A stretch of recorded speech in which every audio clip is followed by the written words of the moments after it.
Prepare yourself. Oh, this is the Ninja Troll Digicast. Hello again and welcome to the Cathedral of Wisdom for your weekly dose of some pow, kaboom, and other... What is it? Krakoom. Yeah, other... Kathoom. Other punchy words that will fly out above our head in giant exclamations. What was it from Crisis? Volthoom. Volthoom Was yes. the secret... Ooh, I shouldn't say it because I might go to Earth too. That's right. It'll send you to Earth too, so you don't want to do that. So. How the hell are you, Timmy D? I'm doing good. This is the Ninja Troll Digicast. My name is Tim Dixon. I am joined by Mike Worth, and we are your conjoined hosts. twins. We are on the pinky toe. That would be the worst place to be conjoined. I gotta go to the bathroom. Stop playing Xbox.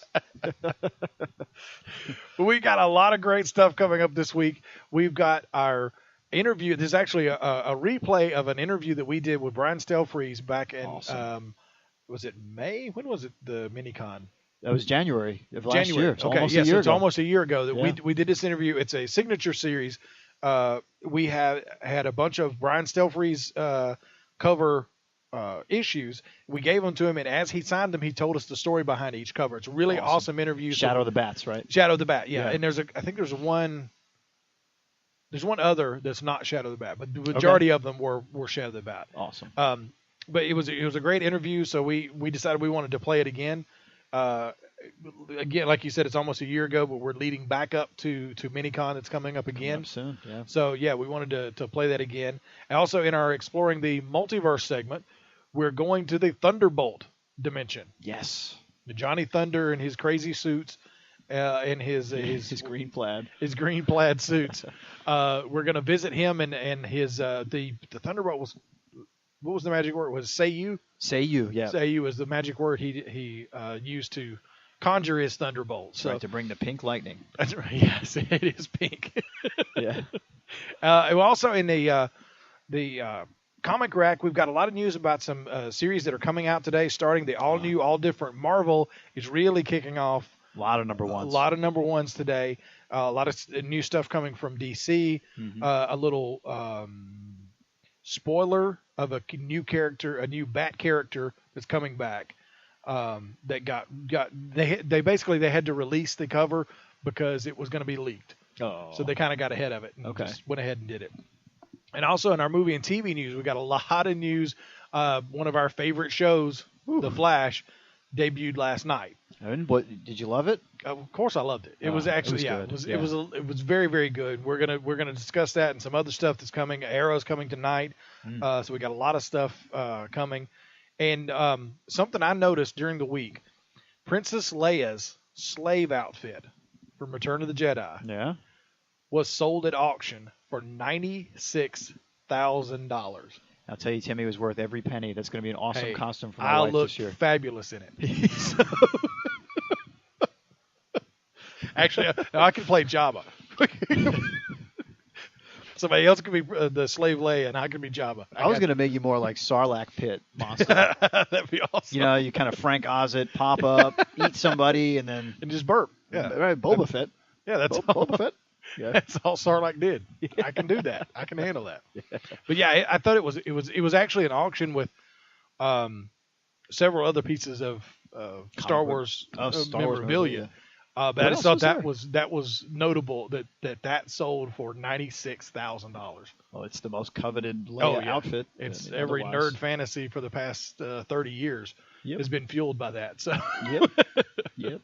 What, were any other notable items at the auction, or was this just sort of the headliner? There was one. That was the headliner for me. There was one other thing that went for more money than it, but I can't remember what it was. It must have been a real key item then. Yeah, it was a piece from, I think it was from Empire.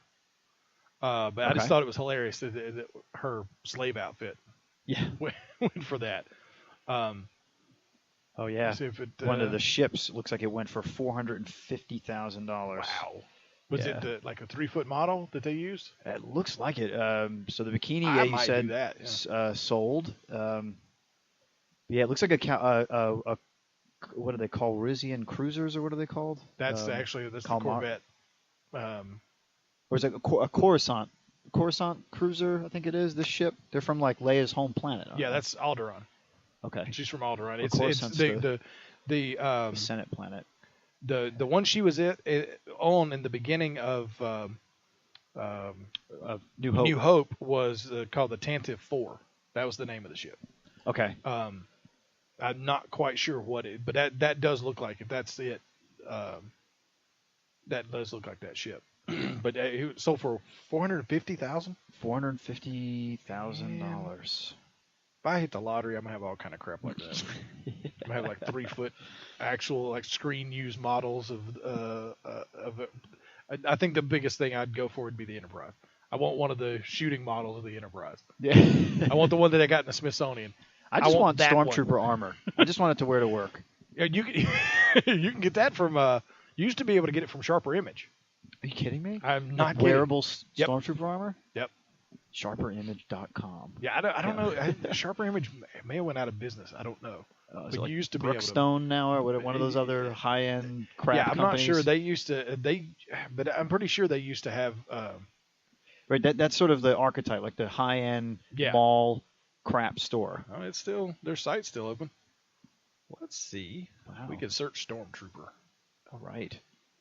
I want one that has a back massager built in and a nebulizer, so that way I can have pure air and my calves are tender. Yeah, there you go. I appreciate Yeah, that. no results for nothing's coming up. Stormtrooper. So. All right. I Oh, guess I well. got to save my money for the damn auction. Yeah, yeah.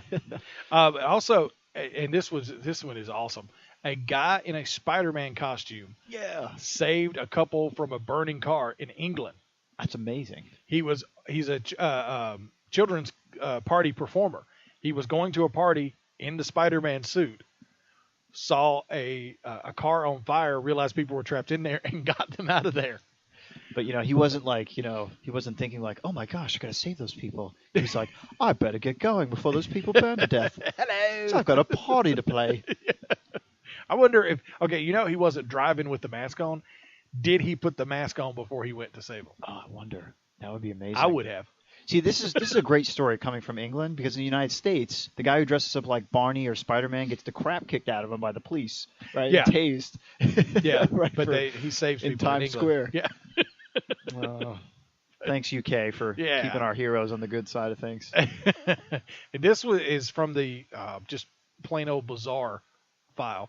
This weekend at the New York Comic Con, DC and KFC, and this is all real, I promise you.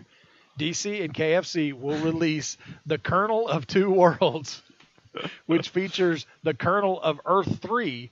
So he's evil, He's evil, causing trouble for the real Colonel.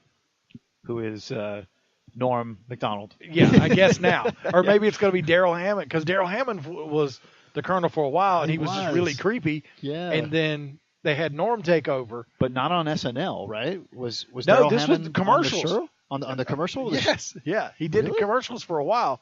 He's the guy who played Bill Clinton and Yes. all the Yeah. old people. But he was just really creepy. okay. And then, Creepier than the Burger King? ooh, I don't know. That's a toss-up. That's a really that creepy achieved some higher one. level. Yeah, especially the one, they did one commercial where they were talking about late night cravings, like for Burger King. Oh, God. And this dude wakes up in his bed, looks out his window, and the Burger King standing in his yard. I'm like, oh, That's some Michael Myers stuff. yeah, right that's there. some the non-talking, always there dude. That's creepy stuff. Yeah. But instead of a butcher knife, it's a Whopper. Sorry, I almost Here, went to the eat that wrong. burger. I went to the wrong side. Clog of it. your arteries. But yeah, they're going to release this That's awesome. this one shot. It's going to have the Flash in it. It's going to have from like the image I saw. It's going to have some of the Rogues in it. Cool. So I saw a cover where they're like, there's like the Earth 3 Colonel is gray, right? Yeah. Has like a gray suit on, and the Earth 1 Colonel, I suppose, is. I guess Yeah. Or is it Earth Prime? I don't know. They got to It's- work that out. Yeah, but it was nuts. So- Crisis on Infinite Buckets. Yeah, exactly. They should go for it. And Batman Arkham Knight will return to Steam at the end of October. Sweet. So we will be able to The get promised it again. fall date that they said Yeah. would. Yeah. So then hopefully we'll get a Mac version then. That's when Yeah. Mac's supposed to come out. Usually, yeah. After it gets the PC port done, usually they can start. Which I all of it should be done at one time. Yeah. I mean, It's an expense. I don't know what if Feral Interactive did the last 2 Arkhams, and I guess it's an expense. I don't know. I can't explain why. That's just why. to me. That's. I mean, I guess you have to finish the game and then port it to other stuff. So you can't have a group working on the Mac port before it's done. I suppose. So I don't know. Yeah, I guess it seems like work. it seems like you could do something to where it would be out at the same time. That's just me, but I don't know. Well, it's good. We've waited long enough. Yeah. Happy Halloween. Yeah, they've gotten it fixed now, hopefully, and everything's fine. So sweet. So you won't see me for the month of November. Exactly. Yeah, I'll be checked out. So I still haven't finished Arkham City, so I got a ways to go. There was one part of Arkham City I didn't finish that had Azrael in it.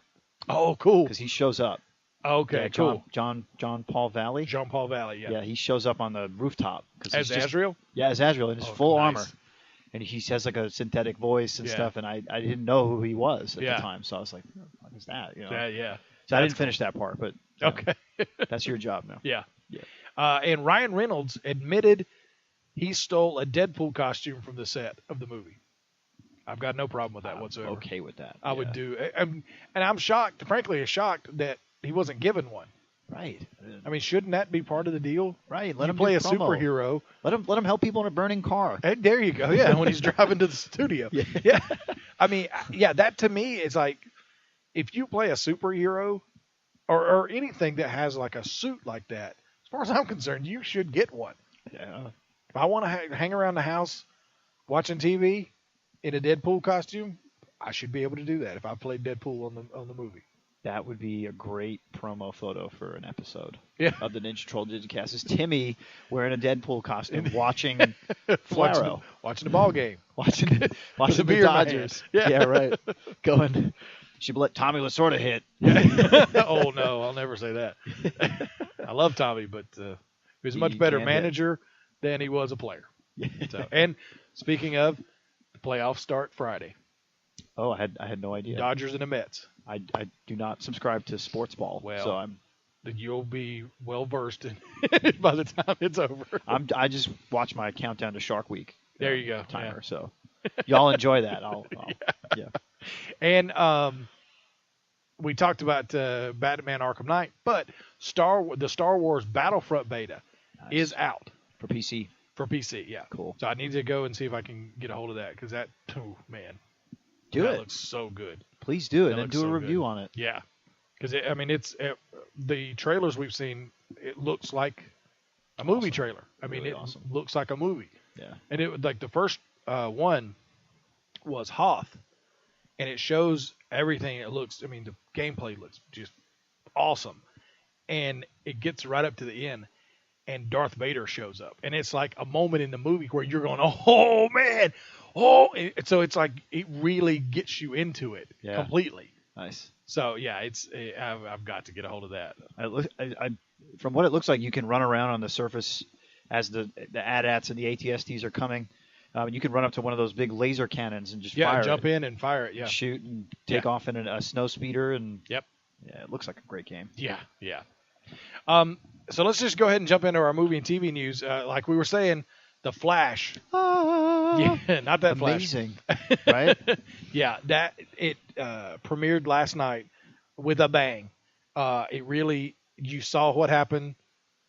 And spoilers are coming, so if you haven't watched The Flash, yeah, spoilers for Flash. So hit pause. Perfect warning. Go watch The Flash and then come back. Go put on your Deadpool costume, watch the playoffs, and then come back. All right, so spoilers. Here we go. Yeah, Timmy. So we found out Ronnie Raymond is dead. Yeah. Or got sucked into the singularity. Got sucked into the singularity because they didn't find his body. Right. But it was obviously an emotional moment, and we saw the damage it has done to Barry. Because this is, I think it's supposed to be 8 months. Was it 6 months? I don't know what the timing was. I think it was 6 months after the events of the finale. The singularity. Yeah. And so he's now pushed everybody away because he doesn't want to get anybody hurt. He feels like he got Ronnie killed and he got Eddie killed. And so he has survivor guilt with all that. Everything that's attached to this. Essentially like PTSD. I mean, because he feels guilty for all these people that are no longer with them. I always thought survivor guilt was when they put out Eye of the Tiger That was, and they just ruined the world. you should have guilt for That's that. some survivor guilt. Is that what you mean? It's when Or I get no? it stuck in my head. That's the guilt there. You should have that now because now it's there. Oh no, that's Chuck Charles there. That's musical duct tape, Timmy. It's a real thing. It's a real thing. But Star Labs is shut down. Yes. Caitlin works at Mercury Labs. Which is Tina McGee's lab. Yeah, who is that? Who's that? She was in the. It's weird in the new show. The new show, it was like she was a colleague of Harrison Wells. She's the British lady. Yes. Gotcha. But Okay. she was from the original show. Tina McGee in the original show was basically like Caitlin. She was the scientist that helped him, made him the suit, and helped him along. Gotcha. She was like in Team that Flash show with in the '90s original show. one. Yeah. Yeah, with John Wesley Shipp as the Flash. Okay. So She's yeah, another character actor brought back yeah, for this new and show. playing the same character, except it's a different character. It's the same character name, right. but different, essentially different character. Role. Yeah, different role. But yeah, that she's the one that runs Mercury Labs, which is where Caitlin is working now. And Harrison Wells left Star Labs Right. to Barry, Which is so weird. which is weird. Yeah. That's got to somehow keep him in existence somehow, somewhere. Yeah. 'Cause why do that otherwise? Yeah, I'm not sure exactly how that, why that was. Yeah. But he now owns it. So, Right. and you see Barry take through the process of the process of the episode. You see Barry is now taking on the leadership role because Harrison Wells used to be the one that everybody's okay, what do we do? And he's telling everybody what to do. Right. Now it's Barry. They're all looking to Barry to find out what they need to do. And even at the end of the show, when Jay Garrick walks in, Barry says, who are you? And Joe has his gun pulled on him, and he doesn't say, Right. tell me who you are. He says, the man asked you a question. Yeah. I So saw he that. is now deferring to Barry. Barry's in charge. Yep. So that was an interesting dynamic that they built there. And we got that first, right? And Jay Garrick walks in and says, "Your world is in danger." Yeah. And it's like, whoa. Right. So we know. Now we know. And next week's episode is entitled "The Flash of Two Worlds." So that's going to be. So it's they're gonna introduce the entire concept, which they did a little bit because at the beginning of the episode they found the body of Al Rothstein, right. which is the part played by Adam Copeland, Who's I guess supposedly the Earth One Al Rothstein. Yes. Right. And he was killed by their two Al Rothstein. Who somehow traveled. Yes. And then what does he say to Barry? He As told far him as that why he's here. That he was sent to kill him Right. by Zoom. I Zoom. So Who's the Blue Flash? We're going to see. Yes. What That's that all the blue, looks like. Yeah. Yeah. So we'll introduce and we have seen clips of Jay Garrick talking about him, saying he caused a lot of devastation on my Earth. Yeah. So I'm sure next week we'll get the full reveal of who and what Zoom is. That's so cool. So yeah, it's going to be interesting what they do with stuff. It's going to be interesting how things play out with Ronnie gone, possibly dead, possibly on another Earth. Right. But you would think Martin has a connection with him. Martin Stein has a connection with him. Would he know or feel his consciousness? But if or he's in something, or another universe, maybe not. that may be severed. Yeah. So, but I mean, it's certainly possible that he could come back. And one thing that struck me weird was that Barry was more beat up about Ronnie's death than Caitlin was. And I'm like, wait a minute. Well, we didn't get to see. That's the thing. We didn't get to see her reaction because she had she did completely leave the group and just stepped completely out of it and got a job at Mercury Labs. It seems like everybody's dispersed somewhat, right? Like Cisco's now working for the police department. And he gets a badge at the end. Yeah, he finally gets a badge at the end, so it was cool. Yeah. But I guess the reason I thought that, because I was speculating that Ronnie's death again would sort of spur her to become Killer Frost. Yeah. But that could still be could something still happen. Could yeah. unfold. Because I mean, well, she's already thought he was dead. Yeah. So She this got him is back. They got married. yeah, and now he's gone again. Crazy. Yeah. So Well, he like when you see the flashback of Barry, taking Stein down to the ground. Yeah. And then they see the whole team, and he looks at Kayla and he goes, "No." Right. Yeah. And then she just kind of breaks down. yeah, That's why I was like, I'd want to see her maybe be a little more secluded, a little more dark. yeah, But she seemed to just pick her job right back up yeah. in And Mercury Labs. we may get more of that. I mean, because it was 6 months down the road. It's true. So Could have been, yeah. and she may have to deal with that a little more Yeah. down the line. But we also got Cisco having a little episode where he can see through vibrational boundaries into the other universe. So he saw Atom Smasher in Earth in Earth 2, 2. Supposedly, right? Yeah.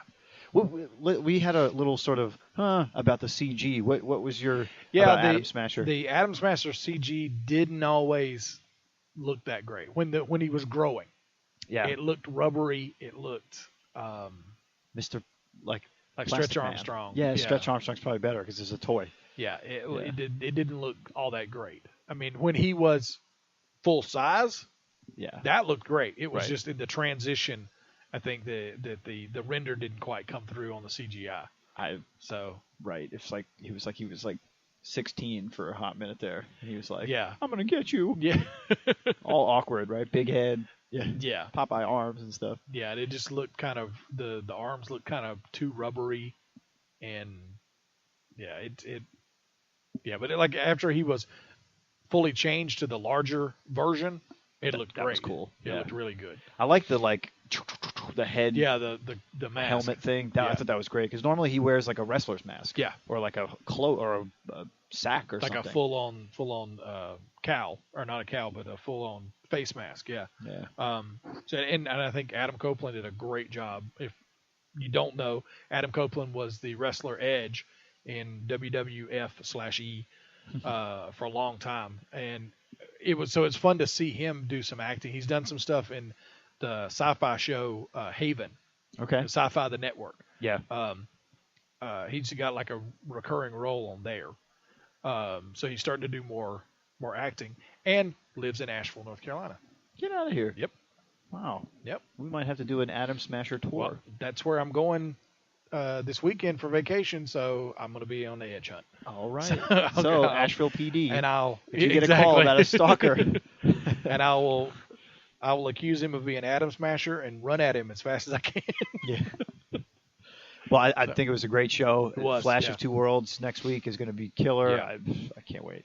Yeah, and it was great the way they introduced Jay at the end, where they're just talking about how everything's locked up now. There's airtight. Yeah, nobody's getting in here without us knowing about it. And then here comes Jay, and my wife is sitting there and goes, "Well, so much for the new security." And I was like, "Well, I think he's a little faster than some of their."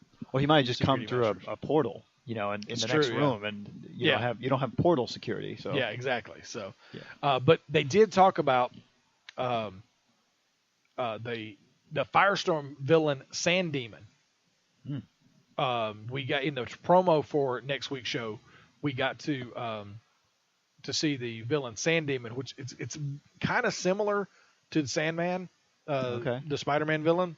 Oh, okay. But we got to see that in the trailer for next week, and Jay was saying his name was the Sand Demon, and Cisco looked like upset because he was like, "Hey, I named the people around here." So it was like, Yeah, and Martin Stein named Atom Smasher. yeah, and he gave him a big hug because it Yeah, was that was like great.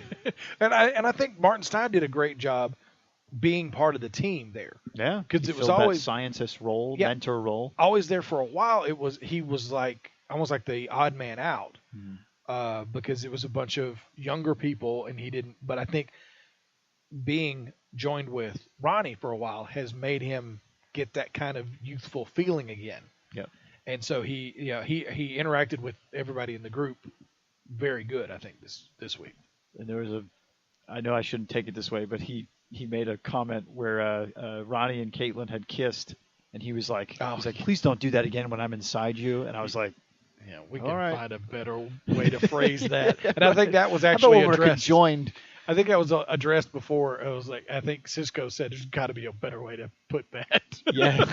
'Cause Well, when they just- come out with Talking Flash, we'll Yeah. right the show with Chris Hartwick, we'll tweet that. Yeah, but I think it was a great premiere and great way to kick off second season. Mhm. And actually, okay, next week will be Flash of Two Worlds.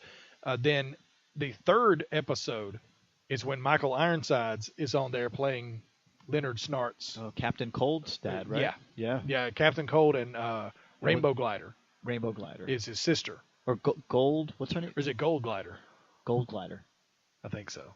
Yeah. Right, because she has the gun that makes She has everything gold. Yes. Yeah. And so she kind of, from the trailers I've seen for that episode, she is keeping up the little flirty thing she has with Cisco. Mm. So that could be interesting Yeah. because she keeps flirting with him and he's conflicted Yeah. because he wants to flirt back, but she's evil. Right. So it's like he's like Well, she stole a gun of his, right? Exactly, yeah. When he forced to make that for her or Yeah. modify it or something. yeah. So yeah, he's not sure. He's not quite sure how to deal with that. So, but also tonight we get Arrow, the Cool. premiere of Arrow. Which I've now finished season So 3. you're caught up now. So okay, I cool. am. I saw all the great things, so we're gonna right. Malcolm Merlin's the new Raj, Yeah. and Oliver's supposedly back. Things are better. He's with Felicity. You know, he's left. He's from the way they left it at the end of the show. He's done. He's quit and he's leaving to go to elsewhere with Felicity. Right, and Diggle's pissed off at him. Yeah. Thea's stepped up as Arsenal Speedy. or Speedy now, right? Yeah, because she's Roy would actually still going be. by Speedy. Yeah. And then obviously Laurel, right? As, Yeah, Canary. and from what I've read, the issues with Diggle are going to go away into the season. It just seemed unnecessary to go that way. I mean, Yeah, I don't know, whatever. I mean, if he was ultimately going to fight and defeat Roz, he didn't do anything special to Roz to make him weak. He Yeah. just killed him, right, Yeah. when the time was right. I don't know. Why did he have to sort of endanger Diggle and yeah, Baby Diggle and Mama Diggle? baby Diggle. Yeah, it was a weird plan. It was Well, it worked, but now, yeah, now your best dude is like totally, who has your back yeah, is not going to, yeah. bye. Is really pissed at you.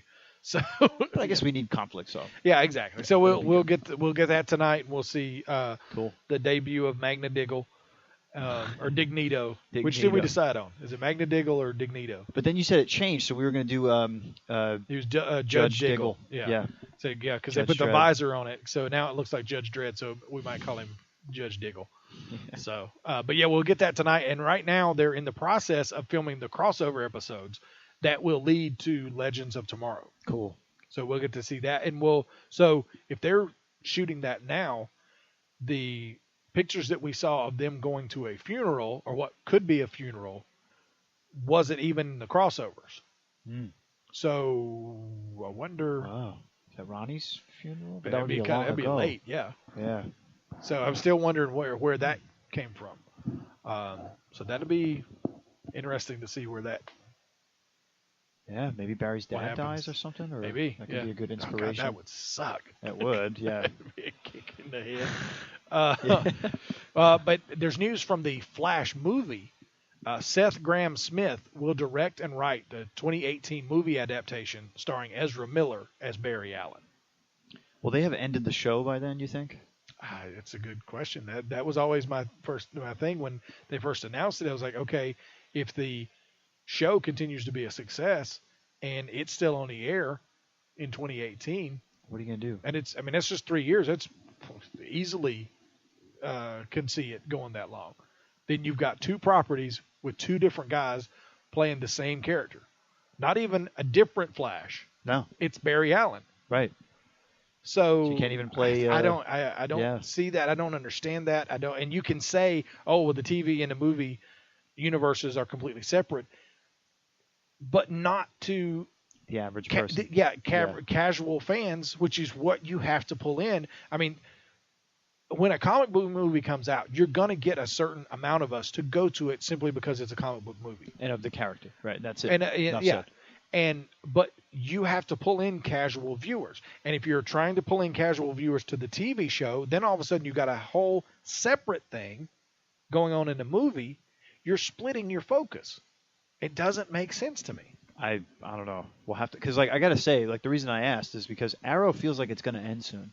It's starting to get that feeling. At least at the end of the season, it was like all the flashbacks are catching up, right? To where it was, and then like Chris Carpenter was saying, well, are they gonna rerun episode 1? That's gonna be the flashback. Is gonna be season 1. Yeah, so I don't know. It Flash feels like it's just getting started. Yeah. Arrow doesn't. Arrow feels like it's got it's some not history gonna go forever. It's like it's season 4. Season 4. They're starting, yeah. And then they're gonna have Legends of Tomorrow. Yeah. Which will have crossover characters. So what the hey? Yeah. So but it's going to be interesting to see how they do the marketing for that. Yeah, it'll be interesting. And something I noticed last night in the Flash premiere, CBS bought time to advertise Supergirl. Get out! Oh, see, I didn't watch it on network. Yeah, you didn't watch. Yeah, you didn't watch it on the actual network. They bought time on the CW. So one network bought time on another. Whoa! To advertise their show, which you never see. You never ever see. But because it's got the comic book thread, exactly. They know that they'll. Yeah. It was interesting to see because I mean, you never ever see that. No. So, yeah, that was interesting. So I wonder if it's vice versa. Yeah, that'd be interesting to see. Yeah. The Fear the Walking Dead. We talked about this a couple weeks ago. The Zombies on a Plane, Flight 462. Did it start? It started. Oh, did you watch it? I watched the first part of it. It's like a minute and 25 seconds. Okay. It's really, really quick. But already in that, and I had a discussion with a friend of ours yesterday talking about Fear the Walking Dead. Yep. I couldn't finish. I got through like 3.5 episodes, and I just couldn't. Fear the Walking Dead? Yeah, I did too. There was just nothing. I couldn't. I didn't give a crap about any of them. That's hard. Yeah. And from everything I've heard, it picked up. Oh, it got better. Like it got better. Like right at the end, at the finale was really, really good. Mm-hmm. You got completely. But if it takes you 6 episodes, and it's only a 6-episode season, if it takes you that long to get people invested in your characters, hit us right away. Yeah, and that was the thing with the Flight 462. A minute and a half, I'm already more invested in the characters than I am after 4 episodes of an hour-long show, right? Yeah. Is it an hour-long show? Yeah. For The Walking Dead? Oh, my Lord. So, I mean, you've got a kid on a plane, and you can tell things are going bad, and they're trying to get out of L.A. Mm-hmm. And he's on the phone with his mom, and he's talking to her, and she tells him, or he says something about, I've heard they're grounding all the planes. But the plane starts moving, and people are like, to the stewardess is going, okay, are we going somewhere, or what are we doing? And their stewardesses are all tensed up, and they're like, please, sir, sit down. And he's like, no, I want answers. I want to know what's going on. And he's looking out the window, and he can see, the kid's looking out the window, and he can see like the city burning. Ooh. And somebody in the seat in front of him reaches back and slams the window shade closed. Whoa. So just right there, like a minute and 30 seconds. You got it. Yeah. I'm hooked. I want to know what happens to the kid. I want to know why the person in front of him is so insistent that they close the window shade. This could be the last flight out of something or whatever. Yeah, right. So, I'm already caught. And I think that they looked at it that way. It's like, okay, we're going to release this in these bite-sized pieces. There is no room for any fat. You have to cut everything away, and it has to catch you completely. That's what this Blood and Chrome series was. It was like intense action. Yep. I mean, and when that Cylon was coming, and it was like, and then it cuts off. It was like, oh man, when's the next one? Exactly. Yeah. And you were so ready for them. Yes, I'm interested to see when how often they're coming out. Weekly, maybe, or probably. Yeah, probably. Because Blood and Chrome came out every few days. Okay. Which was fantastic. Okay. And let me ask you, does this series take place in the 60s? The Flight 462? No, it's now. Okay, because there's just like the stewardesses on the plane? Yes. Hey. Dude, is this back when Back when you could This get was a Austin whole Powers. steak and Austin a lobster Powers in came. first class. It's Austin Powers groovy plane with Is this Braniff Air? Believe it. yes. Sorry, Timmy. I know you're old Flight school. attendants. Sorry. Pardon me. Excuse me, stewardess. I speak zombie. That would be awesome. We need a little airplane nod in that series. It's funny. Timmy never has a second cup of coffee. And they have released a trailer for season 2 of Fear the Walking Dead. Oh, all right. So And it's a they're now success. from what I understand, at the end of the season, they ended up on like this super expensive yacht. So they got on there and they're out on the ocean. So where they're going, what they're going to run into out on the ocean, Oh. do zombies swim? We'll have to figure all that Zombie dolphins. out. Oh man, They're going to go live on that trash island that's in the middle of the Pacific. Yeah, they'll just head out there and live on the floating trash. Might as well. That'd be cool. Yeah. Actually, I read a short story set there's like a colony of people who live Get out on of the here. float. Yes, I swear I cannot remember what the name of it was, Garbage world. but it was a short story that was set on the floating garbage patch in the Pacific. I hope they play It was football. pretty on it or awesome. something. Yeah, right. they had like this Lord of the Flies kind of government structure set up. It was kind of cool. And they're like, I'm in charge. And they just rip a conch out of like a floating mass. Rip a plastic bottle out of the Yeah. mass. Yeah. What about a can of conch? It's still good. Yeah. But the Martian opened this past weekend Yeah. and made $55 million at the box office. Lord. It's the second biggest October opening behind only Gravity. That other space movie Yeah. with Sandra Bullock, right? Yep. Yeah. Yeah. When did that come out? Last year? That was 2 years ago, maybe? Something like that. Yeah, because last year was Interstellar, Yeah. space movie. And, Yeah. Yep. Okay. Yeah, the other one where he was left on a planet. Yeah, that meme is funny. Yeah. The American government has spent all this money trying to recover Matt Damon. What the hell? Yeah. Yeah, so that I'm hoping this weekend to go and see The Martian. Cool. Because, I really want to see it. I cannot tell you how excited I am for this movie. Awesome. Everything You read the I see story about it. and you read the online story, the Actually, I read the novel book. itself? Yeah, I read the novel. I didn't catch it when he was just releasing it online. I caught the book. But Cool. it's one of the best things I've read in probably 5-6 years. By some author. Yep. Yeah. Andy Weir is the guy's name. Nice. Yeah, and it's a crazy story because he just started publishing on his like basically a blog site Yeah. in like little pieces, and more people were like, okay, wait, when we're gonna get more? Are you gonna publish this? Like, can I get like a book version? And he's like, really? And he finally, it just kind of picked up momentum, and he sold the book rights and the movie rights in the same week. Damn. It's crazy. It's crazy. And there's another one. Speaking of books that I've read recently that are really, really good. Yeah. Steven Spielberg is making this into a movie. Ready Player One. I can't remember the Is it a game? author's name. No, it's Video a game? book. It's Oh. a book. Well, Ready Player One sounds like a game prompt. Exactly. Yeah. That's the thing. It's set into in a Ernest Cline is the author of the book. It's set in an online, like massive multiplayer online world. The architect of that world dies, and when he dies, he has this message that's set to release, and he announces his contest to find the basically the Holy Grail elements. Whoever finds all 5 of them gets it's $10 million or something like that. It's like Wow. a huge prize. Cool. And basically now people live their entire life On this treasure in hunt. that, in the world. So like Oh. the main character, he lives in his crap trailer park. Just it's an the way they described it is it's old trailers, but they're stacked on top of each other because they need the room.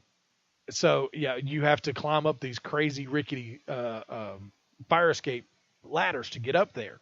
So he lives in like squalor basically, but online he's got like the money he has in his accounts online now in this world relate to real money. So he's like a semi celebrity online, then when he is the first one to find the first marker Oh wow. in the treasure He hunt, becomes even he more becomes super famous and a target by other gamers. by other gamers, and there's like a that shadowy sounds organization interesting. chasing him. Oh, it's really, really good. You should Yeah. pick it up and read it. Yeah. Oh, it's great. And it's Ready Player and One. the guy who created this world and has this scavenger hunt going on is he grew up. He's basically, I would say he's basically like my age. He grew up with the original video games, so he's a lot of the games that he has them playing Are classics. are classic games or you have to know something from a classic game to find the clue that gets you to the next piece and stuff like that. This is how we beat the millennials. Exactly. Yeah. So, you should definitely pick it up and check it out. It's, Ready Player One by Ernest Cline, and Spielberg is making the movie. That sounds awesome. Yeah, it's really, really good. Let's see, where was I? I got completely off on a tangent there. Oh, Beetlejuice. in Beetlejuice, Gina Davis wants in on the Beetlejuice sequel. Oh, you said it 3 times now since I said it. Oh, we're in trouble. So we're Damn it, he's going to show up. Yeah. Well, he's a lot of fun, so if nothing else. Yeah. But it'll be interesting because ghosts don't age, Mm. and she has obviously aged. How would they handle that? I mean, because it would cost a good bit of money to CGI de-age her. Yeah. So I don't know if, and she actually kind of made a joke about that that she'd be fine, but obviously Alec Baldwin has aged, so Yeah. Alec Baldwin will not look like. he would not look like his character now. Yeah, he looks like Ned Flanders in that. So but she wants in on the Beetlejuice sequel, so it'll be interesting to see. I'm interested in seeing the sequel anyway. How about Michael Keaton? Yeah. I mean, he'd be makeup. Well, yeah, he looked like crap made Yeah. up as Beetlejuice anyway, so it doesn't matter that he's older now. So, but I don't know if he's got the energy to still do that. I To mean, like the dancing and because that was like a high energy character. I mean, he was It really always was. just wow. yeah, So- full on, like the Joker. Yeah, I mean, he was Yeah. over the top. Yeah. But Transformers, they have announced. Hasbro has announced we're going to get a Transformers 5, 6, 7, and 8 All right. for some reason. I have no idea why. I watched the second Transformer, then I was bored. Yeah. All right. Well, whatever. If y'all want Yeah. to throw money at it, you Yeah, go ahead. it's dumb, yeah. But DC superhero, we'll just pooped skip all right over up. that one. Hey, I'm sorry. It's just, I mean, when you release. See, now you're going to get me nerve Right. raging. I was going to say crappiness in disguise, but if you want to explain it to Well, me, see, you may. the thing is, okay, we grew up watching Transformers Yeah, and reading the comics. and reading the comics, Yeah. and the cartoon was a big fixture of my childhood. It was great. So And the you're movie, gonna- remember the Transformers movie? Yeah. Where Optimus died. Yeah, Yeah. exactly. And so they're going to make a live action Transformers. This is awesome. I'm going to take my kids. You can't take your kids to those movies. No, because they're over the top, they're violent. I mean, and, And then they're there's Shia cussing. LaBeouf. And oh god, yeah, they don't get me started on his acting. That's what bugs me. It's like, okay, you can't take your children to watch this. But it's supposed to be really, and they. I'm sorry, I love Chevy. They're a great American icon, but let it be a damn VW Bug for Bumblebee. Yeah. I mean that makes sense. That's what it's what it's supposed to be. All right, yeah. I think we're good. Okay, Yeah, now so we're- 5, 6, 7, 8. That's We've fine. nerd raged now. Yeah. So, but WB and DC Entertainment has announced a new brand called DC Superhero Girls, designed to appeal to girls age 6 through 12. It will include toys, books, graphic novels, digital content, apparel, and animation. Nice. And I think this is great. From the trailer I saw, it was an animated. I don't know if this is going to be an animated series or whether this was just the promo to kind of introduce it. But it was Vixen welcoming kids to a superhero high school. Oh, So they're training them to be superheroes there. cool. But it's gonna feature Big Barda, Batgirl, Bumblebee, Supergirl, Miss Martian, Cheetah, Vixen, Wonder Woman, Poison Ivy, Harley Quinn, and Katana. Ah, So Would it be Wonder Girl? Not Wonder Woman? No, I think Wonder Woman is going to be, if they're playing this as a school, she'll Yeah. probably be one of the Like a instructors. teacher. Okay. All right. But I think it's a great idea because I mean, my daughter is getting into comics. She's got a stack of the follow up to the Death of Superman, the Funeral for a Friend. She's got a stack of those. She's getting ready to read those. Nice. So That's it's a good like comic. she's getting into different stuff. She's branching out to different things, and the Supergirl TV show coming on. This is going to be something that appeals to her, and this is going to be something that is, it's not your typical standard comic book women that are crazy proportions and overly sexualized. Yes, and yeah. so it's going to be something that is empowering to little girls. I've got a little girl, so I'm all in for You're this. in, yeah. Well, absolutely. we've seen. I think Teen Titans Go was the first step into that, because you have equally. It's a very sort of like a very open show. It doesn't need to be for boys or for girls exclusively because the team is mixed. Same on the villain side, but then you had those little interludes, the Super Best Friends Forever, which had Supergirl, Batgirl, and Wonder Girl, who were all, they were just like homies, and they would go out and sneak out at night and stuff and do all these things.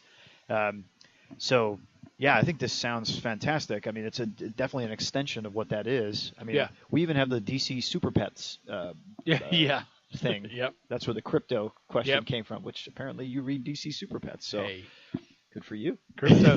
There was an old I don't know if it was Super Friends or what, but it was like a Superboy animated series where Crypto was in, and there was somebody they were fighting that had like a sonic attack.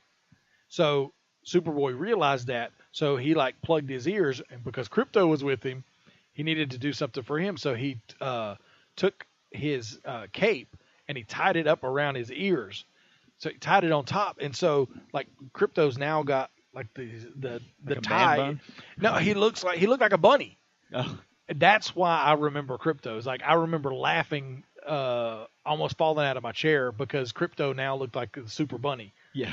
So there that's why I are remember bunnies, by the way. That's true. Yeah. Yeah, this is the crazy ones. Well, that's cool. I think that's going to be a really exciting series. Yeah, I think it's a very cool idea. So, and also the El Rey Network has picked up the rights to Constantine and Almost Human. I don't know did you ever watch Almost Human? Mm-mm. It didn't last long, unfortunately. It had Carl Urban playing a detective, and he gets stuck with an android partner named Dorian. And I forget the guy's name. You'd recognize the guy who played Dorian. It's one of those guys. Yeah. He's in a whole bunch of different things, but you can never think of his name. But it was a really good show, a nice cyberpunk feel to it. Cool. But unfortunately, it just didn't last very long. Maybe So these are reruns, right? Because Constantine's not longer around. Yeah, exactly. So both of these shows only lasted a year, so it'll be interesting how they string those out, because usually, unless you get to 5 years on a show, you don't have syndication rights. Squeak out. Yeah, right. So, but they're picking up the rights to Constantine, Almost Human, also V, Mortal Kombat Conquest, Freddy's Nightmares, the 2002 Twilight Zone, and Night Visions. Wow. So, all right. I don't think I get El Rey. I think I used to, but I don't anymore. So, yeah. But they show a lot of stuff like that. That's just old school nostalgia. A lot of science fiction. They do a From Dusk Till Dawn show. Nice. Oh yeah. Yeah. The extension of the movie. Yeah. So cool. And also MacGyver will be making a return. CBS is developing an update of MacGyver. Now, I don't know. Sorry, I don't know. If I love that on SNL, like the cutaway, and everybody looks, and there's a cutaway, and there's an explosion. Yeah, MacGruber. That's what they did Saturday Night Live. Yeah, I don't know if it's going to be like MacGyver's now an old dude, or whether it's going to be a reboot, or what they're going to do. Yeah, but it's that'll be interesting. That'll be fun. Richard Dean Anderson, right? Yeah, well, that was his name. Yeah, Richard Dean Anderson. So yeah, he's got to be pretty old now. Yeah, he was in his 40s in the 80s. When he was doing the show, yeah. But from The Walking Dead, Stephen Ewan, who plays Glenn, he said in an interview that he is worried about Glenn. Oh no, because he reads the comics and he knows Glenn's day is what's coming, right? and what happens to him. So, and we're almost kind of to that point on the show. So, all right, bye, Glenn. Yeah, it's very possible. But Glenn went out in a big way. So that was in issue 100. Oh, okay. So, and we said that this season might get to that, or it kind of center seems that around the we're events almost of that. there. Yeah. Oh boy. Okay. So, can't wait to see. Yeah. Oh man, I'll be sad. I love Glenn. I know. Yeah. I do too. And I still remember that scene in season 1 with Maggie in the drugstore. Yes. And she's like, "I'll make it with you." Yeah. Oh, okay. But Melissa McBride, who plays Carol, says that something's coming up this season that Carol can't handle. Ooh. Like what? Exactly. Math homework? Like what? I mean, no, she can handle that. She had kids. Yeah, I don't get it. I mean, because she's been through so much. It's going to have to be something huge. So God knows what it's going to be. But have we seen a Merle zombie yet? We have, right? Yes. Yeah. And Daryl killed him. Right. Daryl had to put him down. That's right. So. And then Carol's husband's long dead. Yeah, he's gone. Long dead. And see, that's the thing. We're in kind of uncharted territory with Carol, because in the comic she's long gone and was not even close to the character we have on the TV show. Really? Yeah, she was pathetic. She was just. I mean, she ended up basically killing herself. She gave herself to the zombies, and as she was being attacked, she was like, "So you do like me?" It was like, wow. Wow. Yeah, it was dark. nuts. Yeah. So, but there's something's coming up for Carol there. ABC is developing a comedy series called Damage Control. Cool. Set in the Marvel Cinematic Universe. Wow. The group will deal with the aftermath of superhero battles. I remember this comic. They ran it for a while, and that was the thing. They had to deal with fixing whole buildings and stuff? Yes. Oh, wow. Like, Spider-Man fought Rhino. There's a hole in this deli over here. We got to go and deal with it and fix this. All right. So that could be interesting. It could be interesting. That's I mean, cool. it's all in the It fact that be it's funny. I hope it's funny. Yeah, the fact that it's a comedy that could be that could work. Yeah. So, and the first draft for the script for the new Mutants movie is finished. The New Mutants. Exactly. It's a new group. The New Moops. Yeah, the Moops. Yeah, it's Cool. it's being directed and co-written by Josh Boone. What's he been involved with? Never He's heard a of new him. name. Yeah, never heard of him before. So the New Mutants would be fabulous. I mean, Yeah. it depends who they put in it. Though. They haven't said whether it's going to have Cable in it or not. Okay.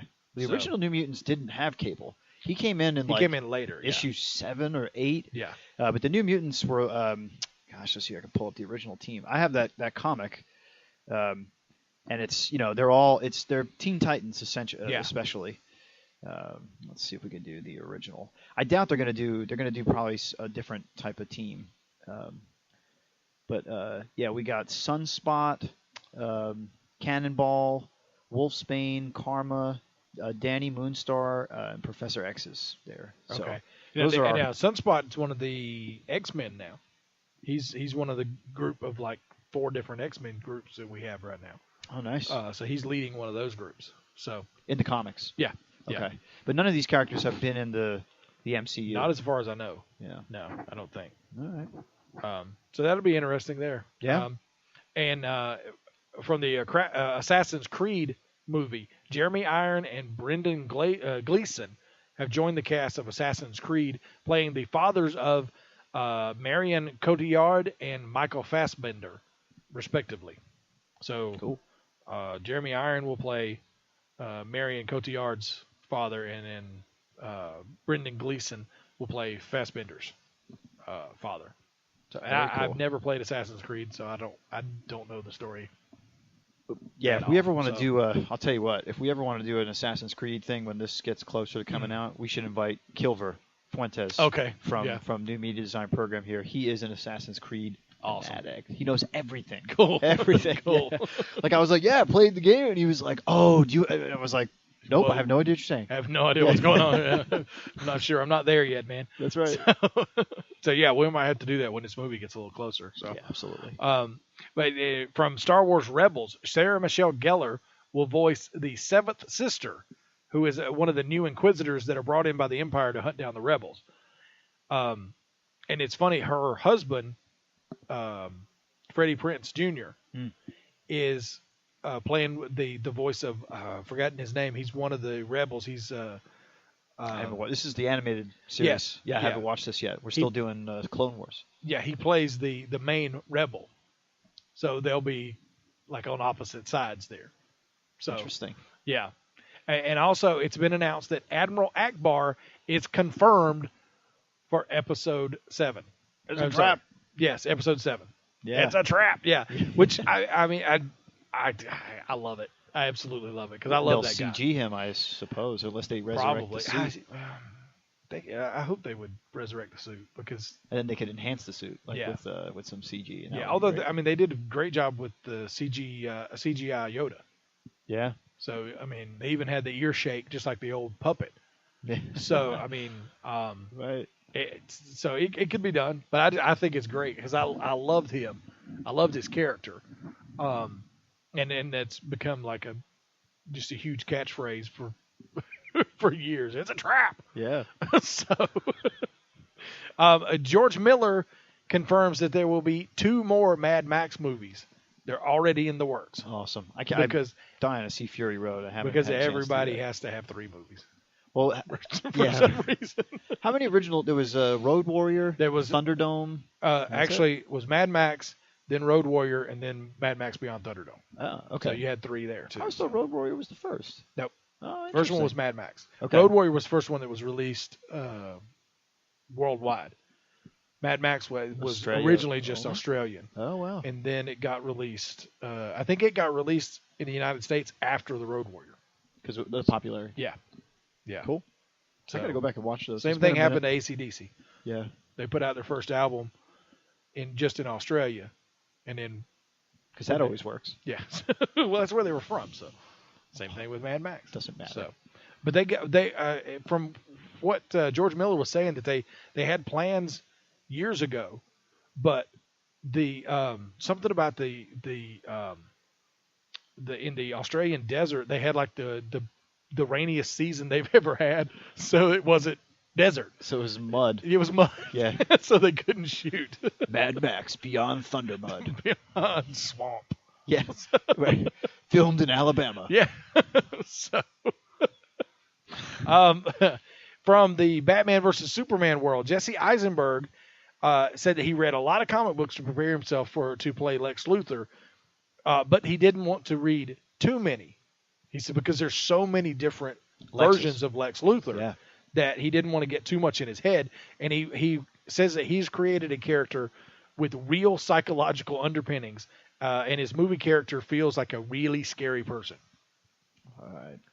He's the lamest part about Batman vs Superman so Basically, far. yeah. So far, yeah. He needs to really. Yeah. Some trailers need to come out, and then people go, all right. Yeah, but they are doing in the magazine Fortune.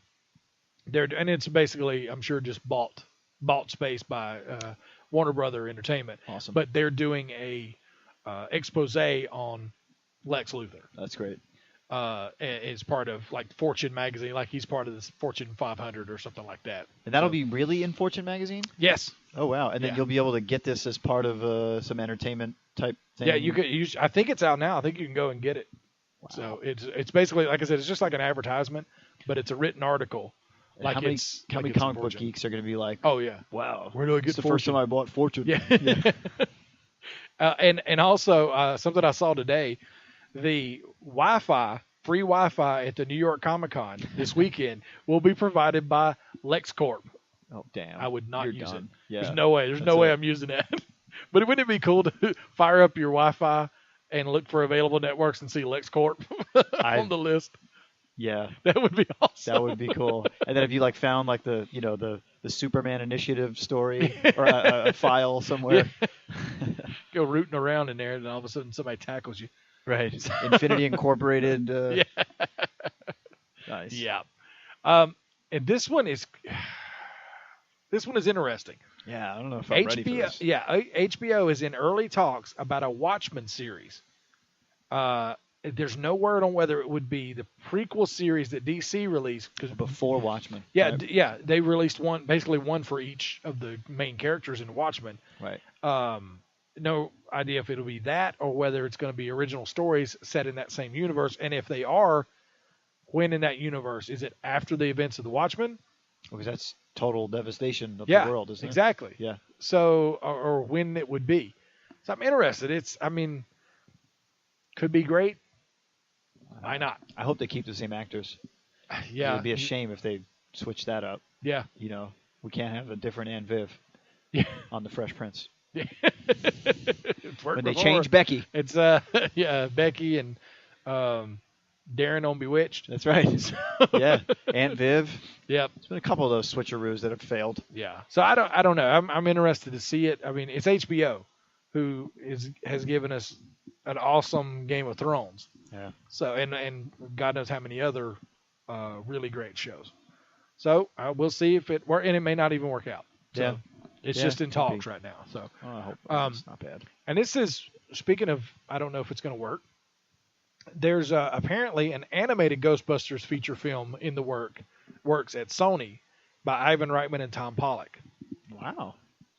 Again, it's like, of course, this was like a couple of weeks ago. We had word that there was a male Ghostbusters reboot being done too, and then they came out and said no, that's BS. I kind of hope that that's the same thing here. You don't want to go too crazy. Just concentrate on making the movie. Make it great. And make it then great, and then- longevity. Get longevity out of it. Not 100 at once. Don't throw so much stuff at the wall. I mean, and we've had an animated Ghostbusters before. Yeah, the real Ghostbusters. The series. So we'll see if that turns out. Because it was interesting. Like I went back and did some digging about, because we had talked about the real Ghostbusters, why they called it that versus the Filmation Ghostbusters. Yeah. So Filmation had put out He-Man, put out its own Ghostbusters show. Yeah. That had the gorilla and the two guys and like the flying chitty chitty bang bang car. Yeah, with the little ghost on the front of it. Exactly. And they had the ghost projector, which was instead of the proton packs or whatever that they had. Yeah. And that was a huge. Oh, so, I'm sure. Yeah. So the Reitman Ghostbuster franchise was getting it from Filmation, right, Yeah. as far as the rub, and then also from Huey Lewis over Ray Parker's New Drug or Ghostbusters theme sounding like a New Drug by Huey Lewis. So that's sort of a Hey.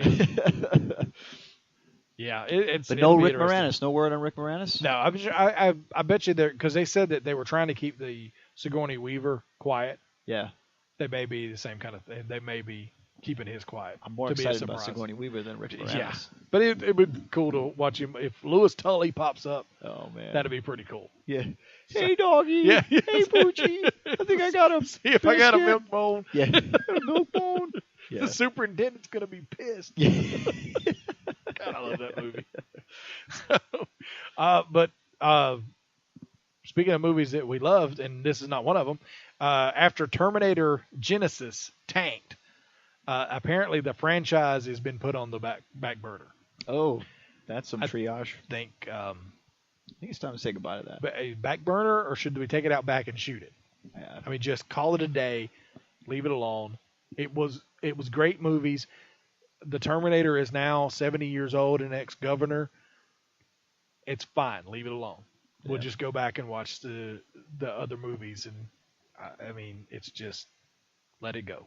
Yeah, let it go. Yeah. So, because I didn't watch it, but Terminator Genesis was said to be just a hot mess. Emphasis on the mess part. I'm not even. Yeah, I wouldn't even give it a look. To be perfectly honest. Yeah, our friend George tried to get me to go.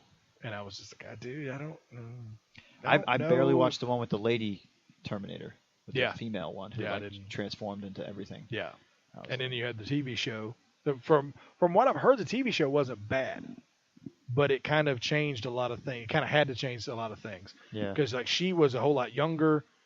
So, but like Sarah Connor. Yeah, somehow she ended up being just basically a couple years older than John. Like somehow there was some kind of time thing All right. there. So lost. yeah, exactly. So I don't know how because they wanted to have a young woman to be the lead Right. instead of like soccer mom kind of Who was it? Linda who played her? Linda Hamilton. Linda Hamilton. Yeah. She was great. Oh, she was awesome. Yeah, that Awesome. original Yeah, one with Terminator the- 2. Oh, she was great with Man. the pulled back hair versus Yeah. the 80s blowout. Yeah. It was great. Yeah. So. 2 eras of that lady. Oh yeah, absolutely. Yeah, and she was total victim in the first one. Yeah. The second one, man, she was She kicker. She had victims, yeah. Yeah. Now, Doctor Strange. Kevin Feige says that Doctor Strange will include his origin story. Cool. So it won't be just like starting boom. He's Yeah. already the Sorcerer Supreme. You'll get the whole story of him getting to where he is. So it'll be like Thor. Yeah. And Iron Man. All Yep. of them have been that way. All of them have been that way. So, and also from the world of Marvel, Jessica Jones. We're getting more trailers, and we're actually getting footage in them now. The international trailer was just released a couple days ago. Was set to Joan Jett's Bad Reputation. Nice. Don't give a damn yes. about my bad reputation. It starts real close on a jukebox. Drops a couple. She drops a couple coins in, and her knuckles are bloody. All you see is her hand dropping the coins in, and then what? it doesn't play at first, and so she kind of gives it a she Fonzies it. Yeah, she gives it a hit, and it doesn't play again, and then she gives it another hit, and she gives it a little too hard of a hit, and it moves it. So you get to see a little bit of her super strength. Oh, cool. And then when it starts playing Bad Reputation, and she walks back across the bar, and it follows her boots as she's walking across, and people are laid out, beaten down left and right. This is at the end of a fight, yes, apparently. Even a woman is laid out. So Damn. she's just beat the crap out of everybody in the bar. Oh, I gotta see this. And then the one that just released yesterday, she's in the street. She's walking down like a city street, and she stops, and then she jumps up. And I don't know if she flew up, because I don't know a lot about Jessica Jones' power. I know she used to be a superhero. Something happened, and she gave it up, and then she opened up her detective agency. Okay.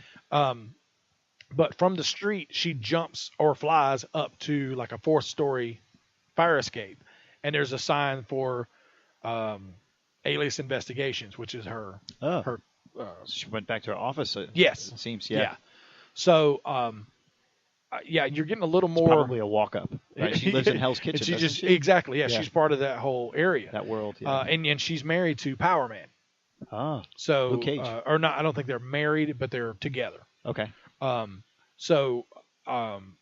more we get out of it, I think it looks like it's going to be a lot of fun, and she's going to be like a no nonsense kind of yeah coming in, knocking things down. Yeah. So the more we get out of it, the more excited I am, and it's November 10th, I think. Cool. It releases and it'll be the whole season on Netflix. That's awesome. So that's 2 days after my birthday. Yeah, there you go. So that's where I'm gonna be.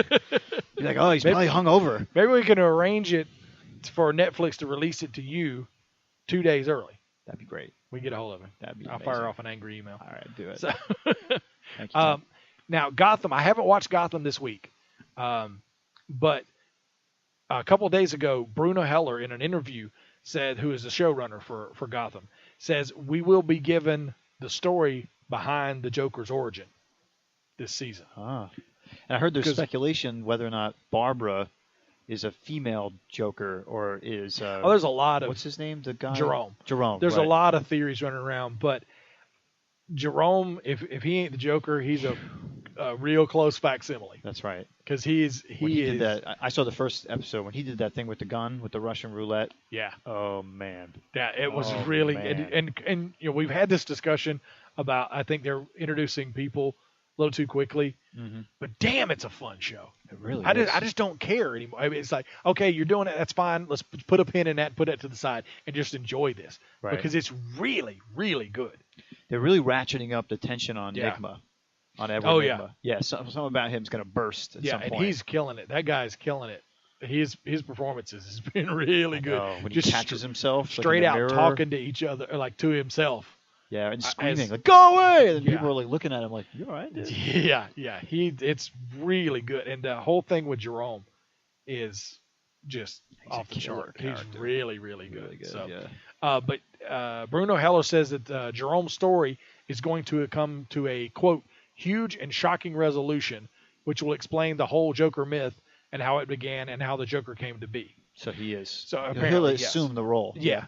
And so, of course, I haven't watched this week, so it may have already happened, and I may sound like a huge idiot for reading all that and go and not knowing it. You are but, not leaked. Tim. Yeah. But also, there's a new Justice League animated series, kind of confirmed Right. by Cartoon Network Canada. It was on their Facebook page, but now it's gone. What? So, but there's I've been seen it on every comic book website that it's there's ready to rock. Yeah, there's been a poster that's running around for the new series. It was going to be called now I've forgotten. It was going to be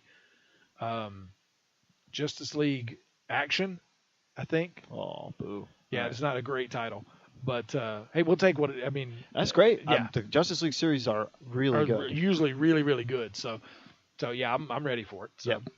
And also, there's a Danger Mouse animated movie in the works. Danger Mouse. I love that show, man. That's It was, awesome. It was great. They lived in a mailbox. Like a swanky mailbox that looked like the Misty Borderland Lounge, by the Oh, way. see, there you go. Yeah, and Penfold. Is it like Hey, like the DM. TARDIS? It's bigger on the inside. So, Yeah, exactly.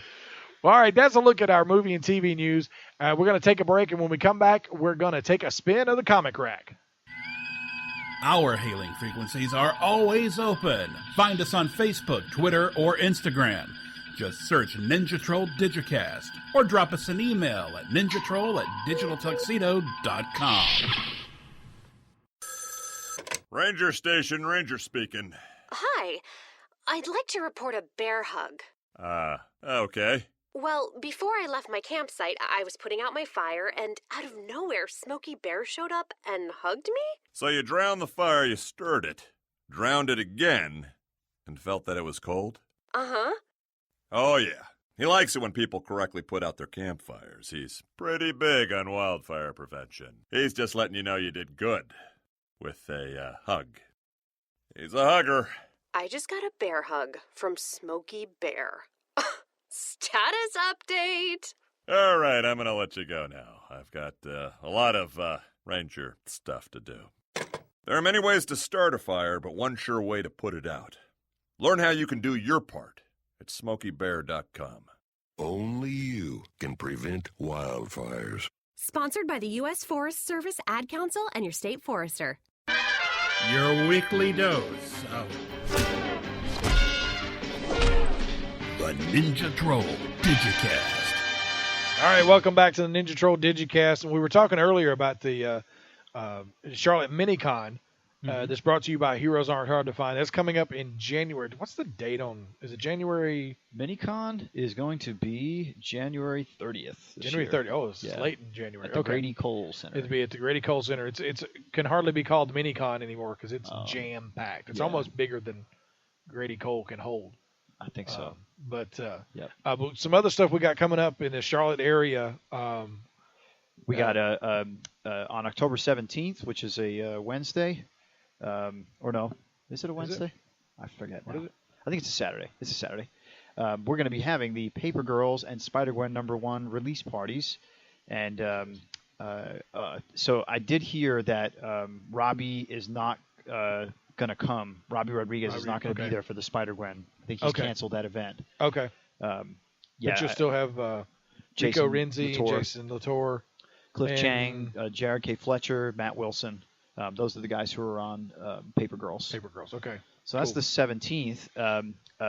Really cool. This was we didn't get a chance to announce this last week, but last night they had at Heroes the premiere. They had a premiere party for the Flash. where they did a Skype with Tom Cavanaugh. I'm not telling my daughter that. Yeah, don't because you'll be off the You'll be reservation, my mad. friend. But it was well attended. I'm mad. Yeah, I mean, there's photos on the there's photos on the from our local WCCB, the CW affiliate was there. They gave out a ton of Flash gear and stuff. There was great cosplay contests and everything. So it was a really nice event. And like I said, they got to do the Skype with Tom Cavanaugh. And I guess Tom does something in his spare time where he like tests snacks. I think that's something he does. Yeah. So Rico Renzi. Yeah, where can I sign up for that gig? That's right. Yeah, right. Where it's like Harrison Wells tells you about Cheetos. Yeah. But apparently that's something he like loves to do. But anyway, that's Likes to eat snacks. yeah. I can do that. Yeah, right. Eat some Teddy Grahams and let you know what they taste like. But as far as sort of anything coming up in the immediate future, that's what we got going on. Yeah. And I guess We've got the pop swap, the Heroes pop swap is the 24th. That'll be the next week after the Spider-Gwen Paper Girls deal. And then coming up in December, is a place that will be is the Charlotte Comic Con. Charlotte Comic-Con, yeah, which will be at the Crown Point Executive Plaza Hotel. It's right off of Tyvola. Right off of Tyvola and 77, right there. That's right. Yeah. Yeah. So we'll be back there. So we'll try to keep dates up on the website for places that we're going to be, so you can come see us at the different cons. Like we'll definitely be at Charlotte Comic Con. We'll definitely be at Charlotte Mini Con. That's right. Unfortunately, we won't be able to be there for the pop swap. We were just talking about that, but just to let people in the area know, if you're in the Charlotte area, kind of let you know of the things that are going on around in the area. So, and if there's something coming up that you know about that we haven't mentioned, please let us know. We'd be glad to spread the word. Any kind of cool comic events that are coming up, we'd be glad to let people know as much as we can. So absolutely. So, all right, now let's take a spin of the comic rack. Meanwhile, back at the Cathedral of Wisdom, it's time for the comic rack. Hey, nice rack. Knock it off, perv. No, it's the latest news from the enormous world of comics. Right here on the Ninja Troll Digicast. All right, first thing in the comic rack from the Justice League. In Justice League number 44, and by no means do I believe that this is actually going to stick, but Darkseid has died. Oh, right. They killed he died after the Anti-Monitor fired the Black Racer through Darkseid like a projectile. Damn. So basically, he grabbed the Black Racer and threw him so hard that he went through Darkseid.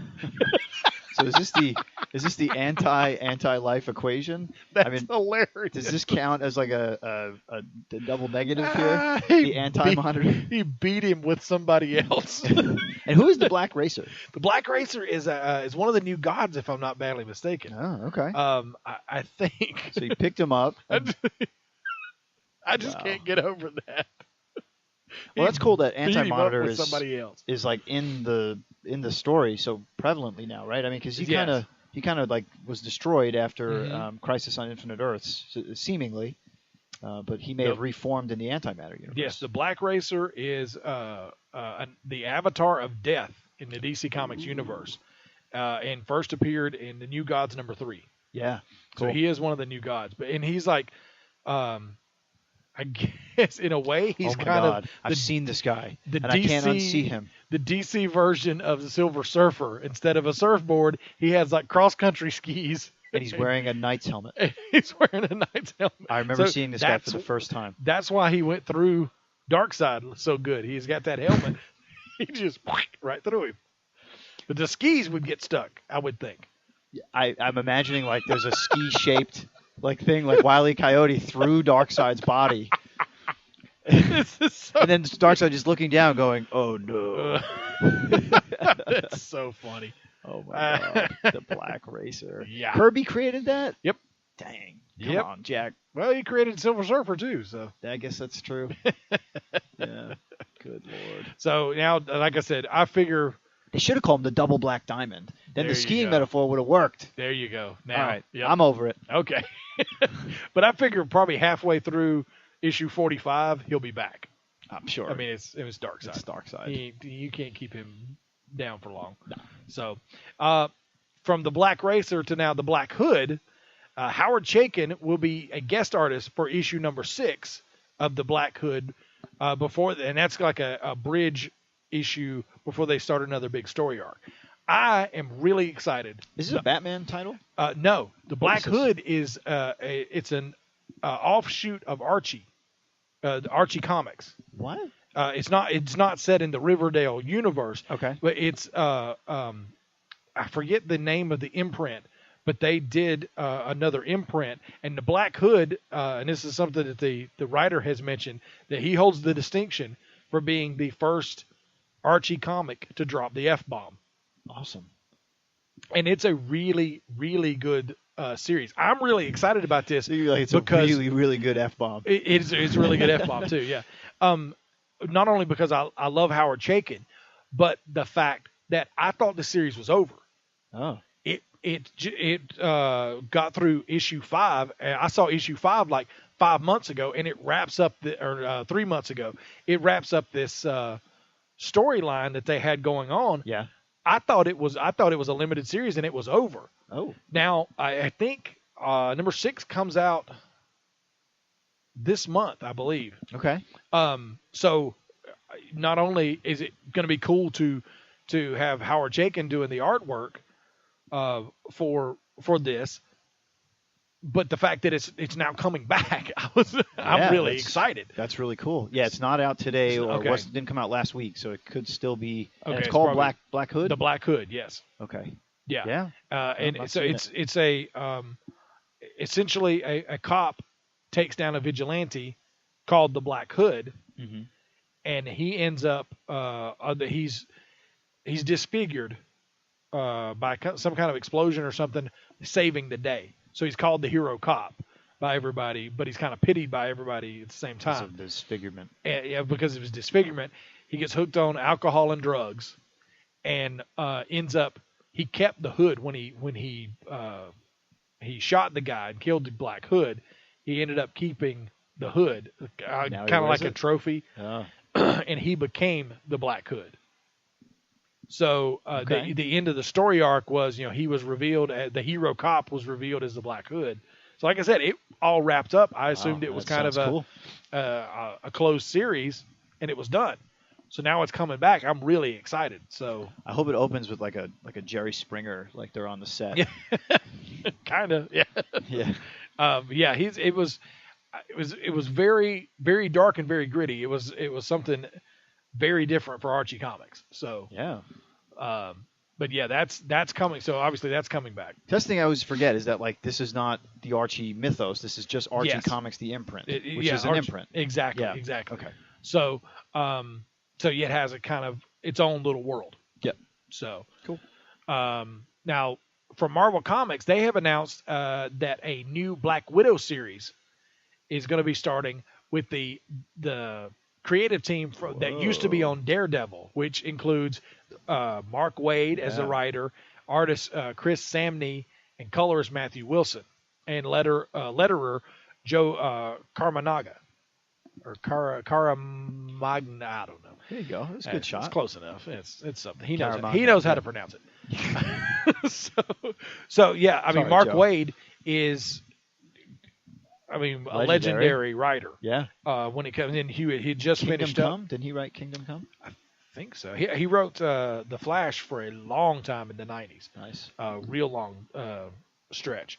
So is this Pimp Suit Daredevil, or do they take that back? Is he now? He's now back in his regular suit. His But yeah, devil he had right there at the end of this, like say probably the last 4 issues of the Daredevil run, he was in like a red pimp suit kind of. I saw that. Oh god, I saw it on the was cover. I was so like, bad. oh, Timmy, I know But what it you did. mean. But then at one point, he ripped it off and he had the other costume underneath. So it was kind of a like he was playing at something, trying to make people think he was off his game. carny, yeah. Basically, yeah. Yeah.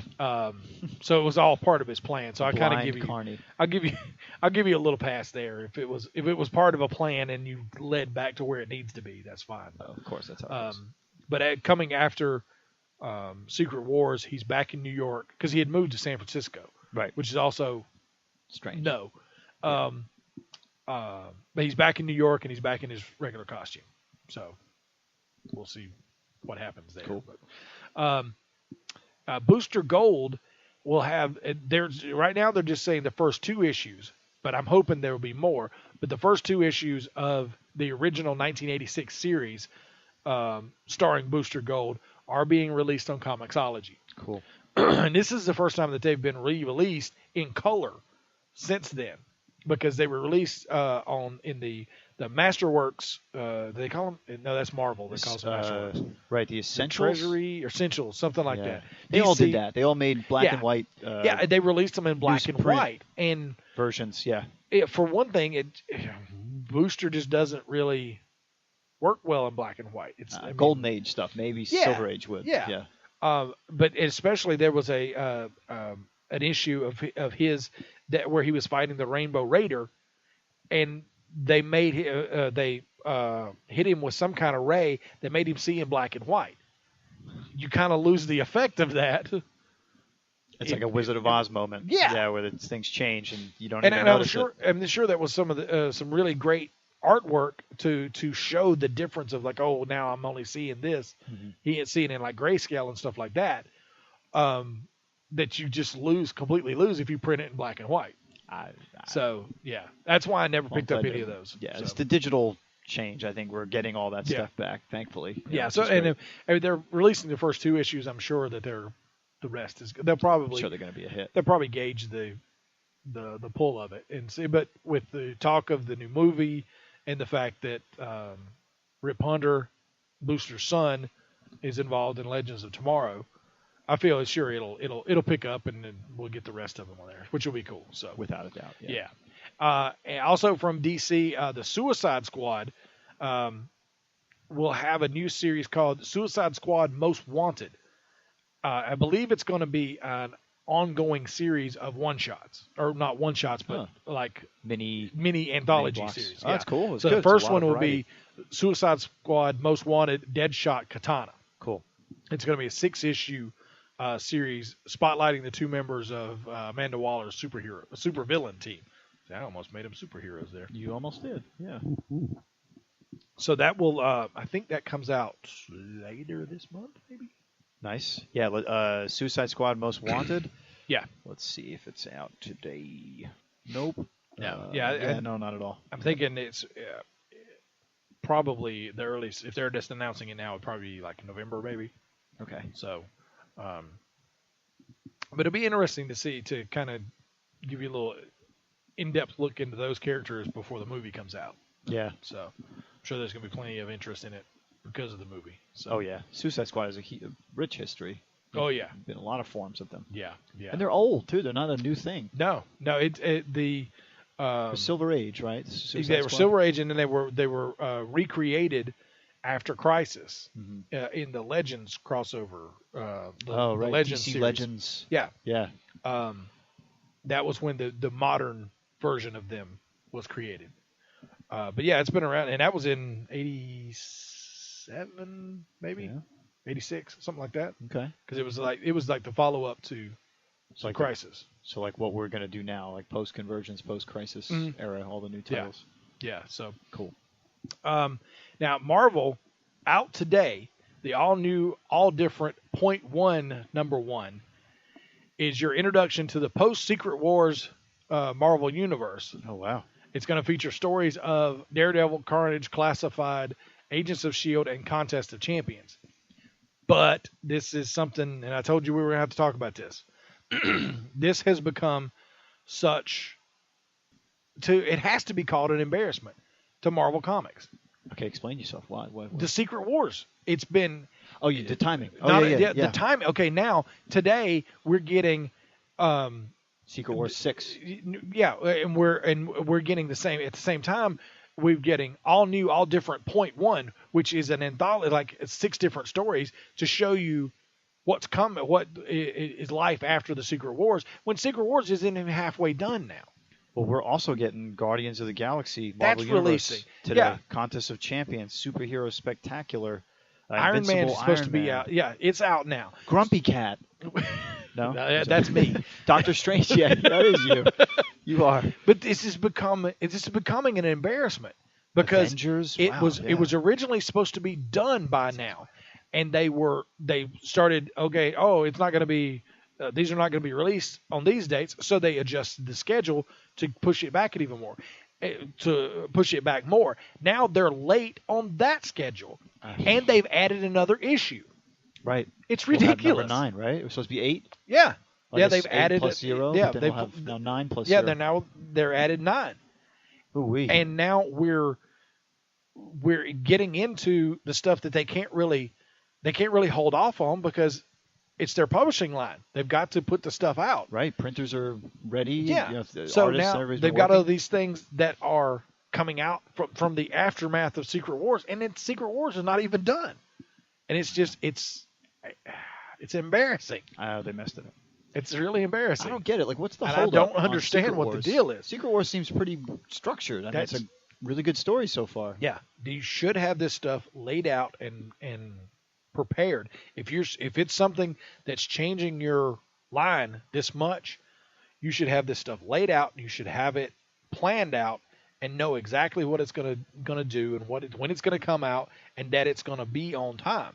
Wow. I mean, they haven't had any editorial changes. Not that I know of. Like, nobody big has left, No. and they dropped everything, and they No. had the keys to the AOL account. Yeah, not that I know of. Yeah. No. You just wait for another one of those CDs in the mail. You'll be fine. 9 million hours free. Yeah. But oh my God, we have Avengers 1 coming out today. Yeah. Amazing Spider-Man 1. Everything is. This is when everything was supposed to. Because Secret Wars was supposed to be done like a week or so ago. Yeah, right. If it had kept its schedule. Yeah. Yeah. It's supposed to be all over with. Dangerang. They messed It's- that one up. yeah, And they were winning. They were totally crushing. Like DC Yeah. was like dying under the weight of its own convergence story, right? Yep. And mishaps with that. Yeah. Well, it's good. Maybe this will balance the universe a little bit. It will bring balance to the force. Now the X-Men, they have revealed the all-star lineup of variant covers and creators for the upcoming Uncanny X-Men number 600. Wow. Yeah, and have they renumbered? Are they just? I mean, because is this going to be Uncanny? I don't know how Uncanny went. I remember Uncanny stopping for a while. That's what Not I think true? they're just saying. This is the 600th issue because Marvel will do that. They'll like they did that with the Incredible Hulk. Pick it up. They'll again? pick it up like they start a new series and then at some point they go, okay, we're just going to go back to the original title and pick up the numbering from there. Oh. They do stuff like that all the time. So, so maybe that's what they're going to do is, hey, this is the 600th episode or issue of X-Men, so we're just going to call it Uncanny X-Men 600. All right. So, Because that was another comic that was going to get up there, right? Yeah. Like Action Mhm. Comics, and Fantastic they Four. they renumbered And it. they renumbered. Yeah. The issue will be the finale of Brian Michael Bendis' epic X-Men story and will feature artwork by Chris Bachalo, maybe. Bacalo, maybe. It's Buccio. Damn. Yeah. Stuart Eminem, Sarah Pichel, Chris Anka, David Marquez, which I know a guy named David Marquez, and he's not an artist. But Fraser Irving and Mahmoud Azhar. Mahmoud. It could be Asrar. Mahmoud. It's Mahmoud Asrar. Mahmoud. I like putting that in there. Timmy. I'm drunk. I can't help it. And there will also, this actually, I think these variant covers are getting a little out of control. There's going to be variant covers showcasing different eras of X-Men history. Oh, cool. Plus 3 new action figure variants featuring Emma Frost, Jean Grey, and Iceman. Bobby Drake. So these variant covers are getting good. That's the Out of gimmick control. now. Why in the shops? Like now they have Yeah. local variants, which makes things like It's you're even- emotionally invested. Yeah, you're abusing OCD people that are going to have to chase these things down. Like the Secret Wars that Rico did of the black suit Spider-Man, but Miles Yeah. Morales or 2099 Spider-Man as the That was just a Heroes variant, correct? Yeah, right. Okay. I think Rico did it. Okay. I believe. Yeah. And then the one that what's his name is drawing for Back to the Future that John Hairston Jr. is doing for Rebel Base. Yeah. It's like I have an emotional investment in those. Those are Yeah. variants I want. And you're lucky because it's local. You can drive to Rebel Base, you can drive to Heroes, and you can pick those up. That's right.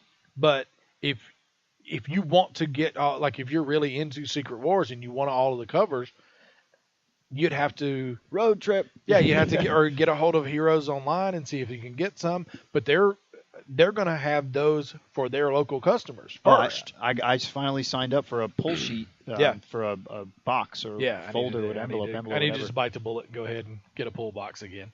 It's been 20 years since I've done that, but because not everything I get comes out every week, so I'm not like always. I don't want to go there every week. Yeah. But anyway, I think we should have like a gimmick penalty box. There you go. Right now, we're putting variant covers in the gimmick penalty box. Yes. Okay, if foil comes back, it's joining back. them. Yeah. Okay, all toothless and everything. Yeah. All right. You 5 minutes power play. You got full, and then embossed, and then there should be another one. Good Lord. For full embossed, because they did that too. And there was some that were holograms that were just simply like a hologram picture, but then there was others that just had little flecks of hologram in it. Oh, right, Yeah. like in the power or in the cosmic crackle or whatever. There were so God. many. And I told you about the rubbing of the blood. Yeah, Bloodshot. That I think is pretty cool though. Was he the young blood or bloodshot? I forget which one it was. It may have been, maybe in Youngblood. I forget. I have it at home. because it was Youngblood was that Image? Yeah. Yeah. Yeah, it was all the Image like the. Oh, they were gimmicks. They like the gimmicks. Cards, right? The We cards, can't forget you have cards always in there came. too. Yep. Did anything ever come with a record? Because I remember back in the day, like things would come with records, like flat Books records. did. Yeah, books did, and they were square, which was really crazy. When they were like 45s, that Yeah. like were on the crappiest piece of plastic. Yeah, yeah. Well, they had to go in a book. So, Yeah, right. so we may need to do that to create a gimmick penalty box. But Yeah. now Civil War. So apparently we're getting a sequel to the Civil War. Marvel sent out a postcard to retailers featuring an image of Iron Man battling Captain America, Sam Wilson. I saw it with the shield and the. And it looks a lot like the original Civil War. And you flip it over, on the back, it has a Roman numeral 2 in the Civil War font, the same font that they used for the. I can't wait for Civil War V. Yes. We get invaded by snake aliens. No, it's when he fights Tommy Machine Gun. Right? I like that. I may be the only person that liked Rocky V, but I liked it. There was a fifth one? I thought it was after 4 there was V. And then they went to no? V. No? But that like Star Trek V and Friday the 13th V. Those are all great ones. They were good ones. Yeah. Oh, good Lord. I think we are I think drunk. I'm drunk today. Yeah, somebody's drunk. Maybe. I don't know. Go Maybe you ahead. need to be drunk to listen to it. And speaking of variant covers, Deadpool, when Deadpool #1 comes out in November, there'll be a variant cover by Rob Liefeld. You know what? We'll definitely be drunk on that episode. Yeah. You kind of got to give that one. I mean, he's the guy who creator came up of with them. him. So yeah. Deadpool was introduced in a New Mutants comic, wasn't he? 98. Yeah. Yeah. That's awesome. I wonder if I got that. I got to look for that. Yeah, because it's Cable, they introduced a New Mutants. Deadpool, yeah. they also did. I Yeah, wonder. but I gotta that look New for Mutants those. 98's worth Some change. a couple $100 now. All right, well, Yeah. I might not be here next episode. There you I'll go. be on vacation Yep, I'm going to vacation. to try and sell that damn thing. And Hercules is making a return.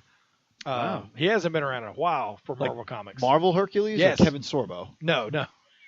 No, Marvel Comics Hercules.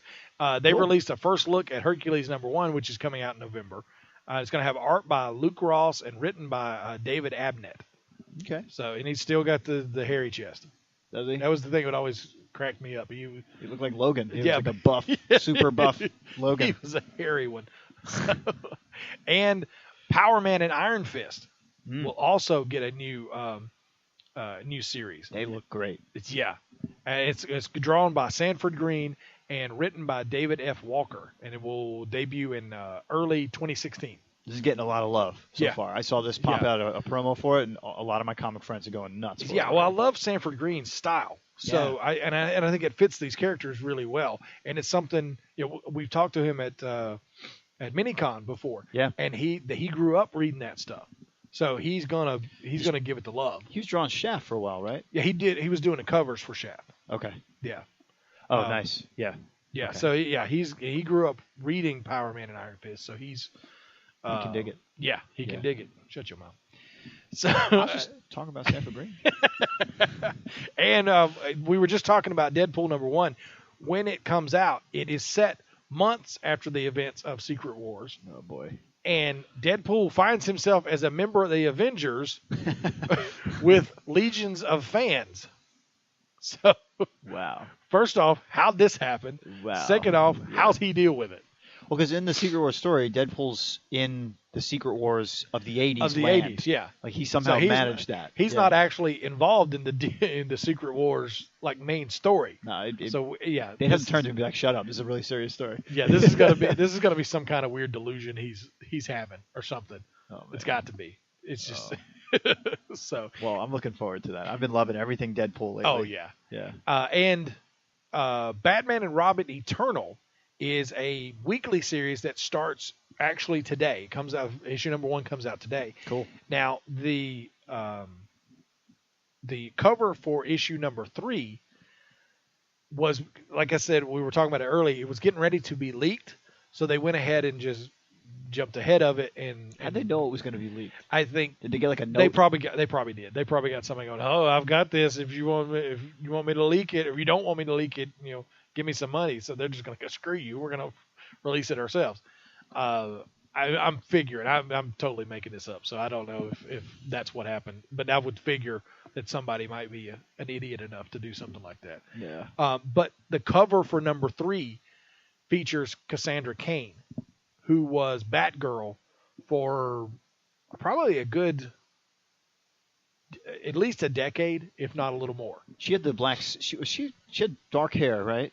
Yes, I don't think she had any hair coming out of the costume at all. No, right. It was a closed cowl. It was a closed cowl. Yeah. Black suit with the gold Batgirl. Yeah, it was very dark symbol. Very dark Batgirl outfit. Yeah, Yeah. She did not have any hair coming out of the cowl at all, and actually covered face completely. And it was a dark bat symbol with like a yellow outline.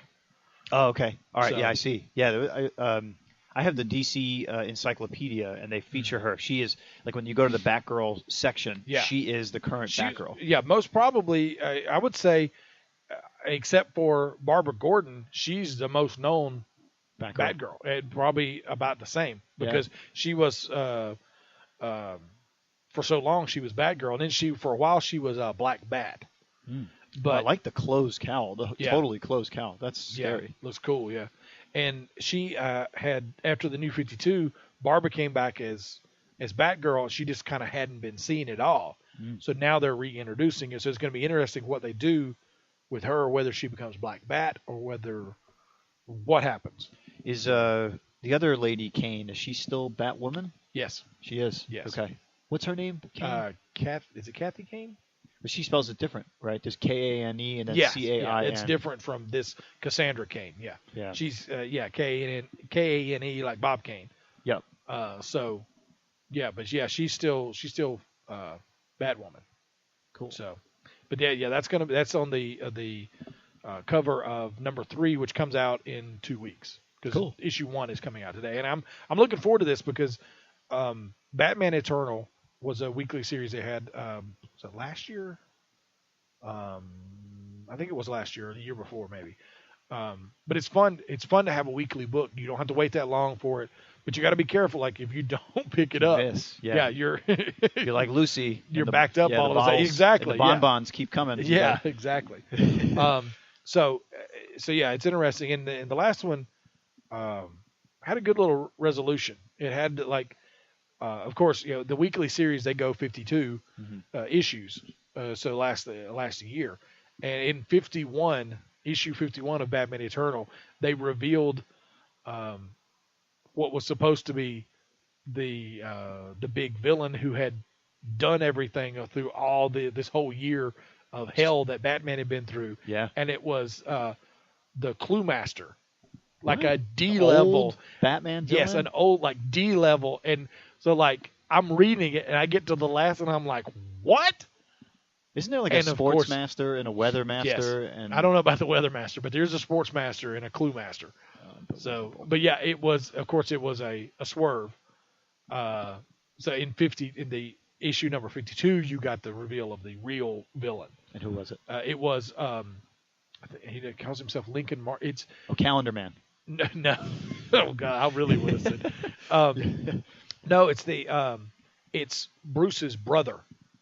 It's like he was born as Thomas Wayne Jr. Oh. He was born about the time that his parents were killed. Mm-hmm. So he went. Who was it raised? Somebody raised him separate, and Bruce didn't really know a lot about him because he wasn't really old enough to remember. Wow. And so he came back, and he's part of the Court of Owls. Ooh. Yeah. Oh, so he went to the dark side. Yeah. So it was a nice reveal. Yeah. But yeah, it was like I'm sure me and many other people reading Batman went, oh, like all at one time. I was like, what? But that's a spin of the comic rack, and we're going to take a break. And when we come back, we're going to have our signature series interview with Brian Stelfreeze. Hey guys, let's play some video games. This new dad plays video games with his sons, but the challenge feels like he's lifting a metric ton. So many buttons. His avatar just stares at the walls, twists and turns and somehow falls. Help me! He's tangled up in the controller's cords. I just don't understand this crazy digital world. Crazy, crazy digital world. Zeros and ones. But the love from his kids is totally apparent. Ooh. See, you don't have to be perfect to be the perfect parent. We should have just played catch. You don't have to be perfect to be a perfect parent. Thousands of siblings in foster care will take you just as you are. For more information on how you can adopt, visit adoptuskids.org. A public service announcement from the U.S. Department of Health and Human Services, Adopt U.S. Kids, and the Ad Council. Hi, this is Tom Lyle. I'm the artist of such comics as Spider-Man, Batman, Robin, and this is the Ninja Troll Digicast. All right, welcome back to the Ninja Troll Digicast. I am Tim Dixon, joined by Mike Worth here as your host for this week's episode, or for every week's episode. So, forever. That's right. Now let's take a look back. We're going to replay this interview that we did last year. This is part of our signature series. We had a time to interview Brian Stelfreeze at last year's Charlotte Minicon, and so we took a stack of his covers that he issues of Shadow the Bat and some other Batman titles. So we took and had him sign them, and as he signed them, we asked him to tell us the story about each cover, and it was amazing amount that this guy remembered. Yeah. So like everyone we'd given to, I remember this and that, I had to do this and this and this and this. So it was a really great interview. So we want to replay it for everybody, like new listeners of the show, so that they'll be able to hear that. So here's our signature series with Brian Stelfreeze. This is Brian Stelfreeze, and this is the Ninja Troll Signature Series. All right, ready to go. The first book is Shadow of the Bat, number 15. Yeah, I remember this one. This was a lot of fun.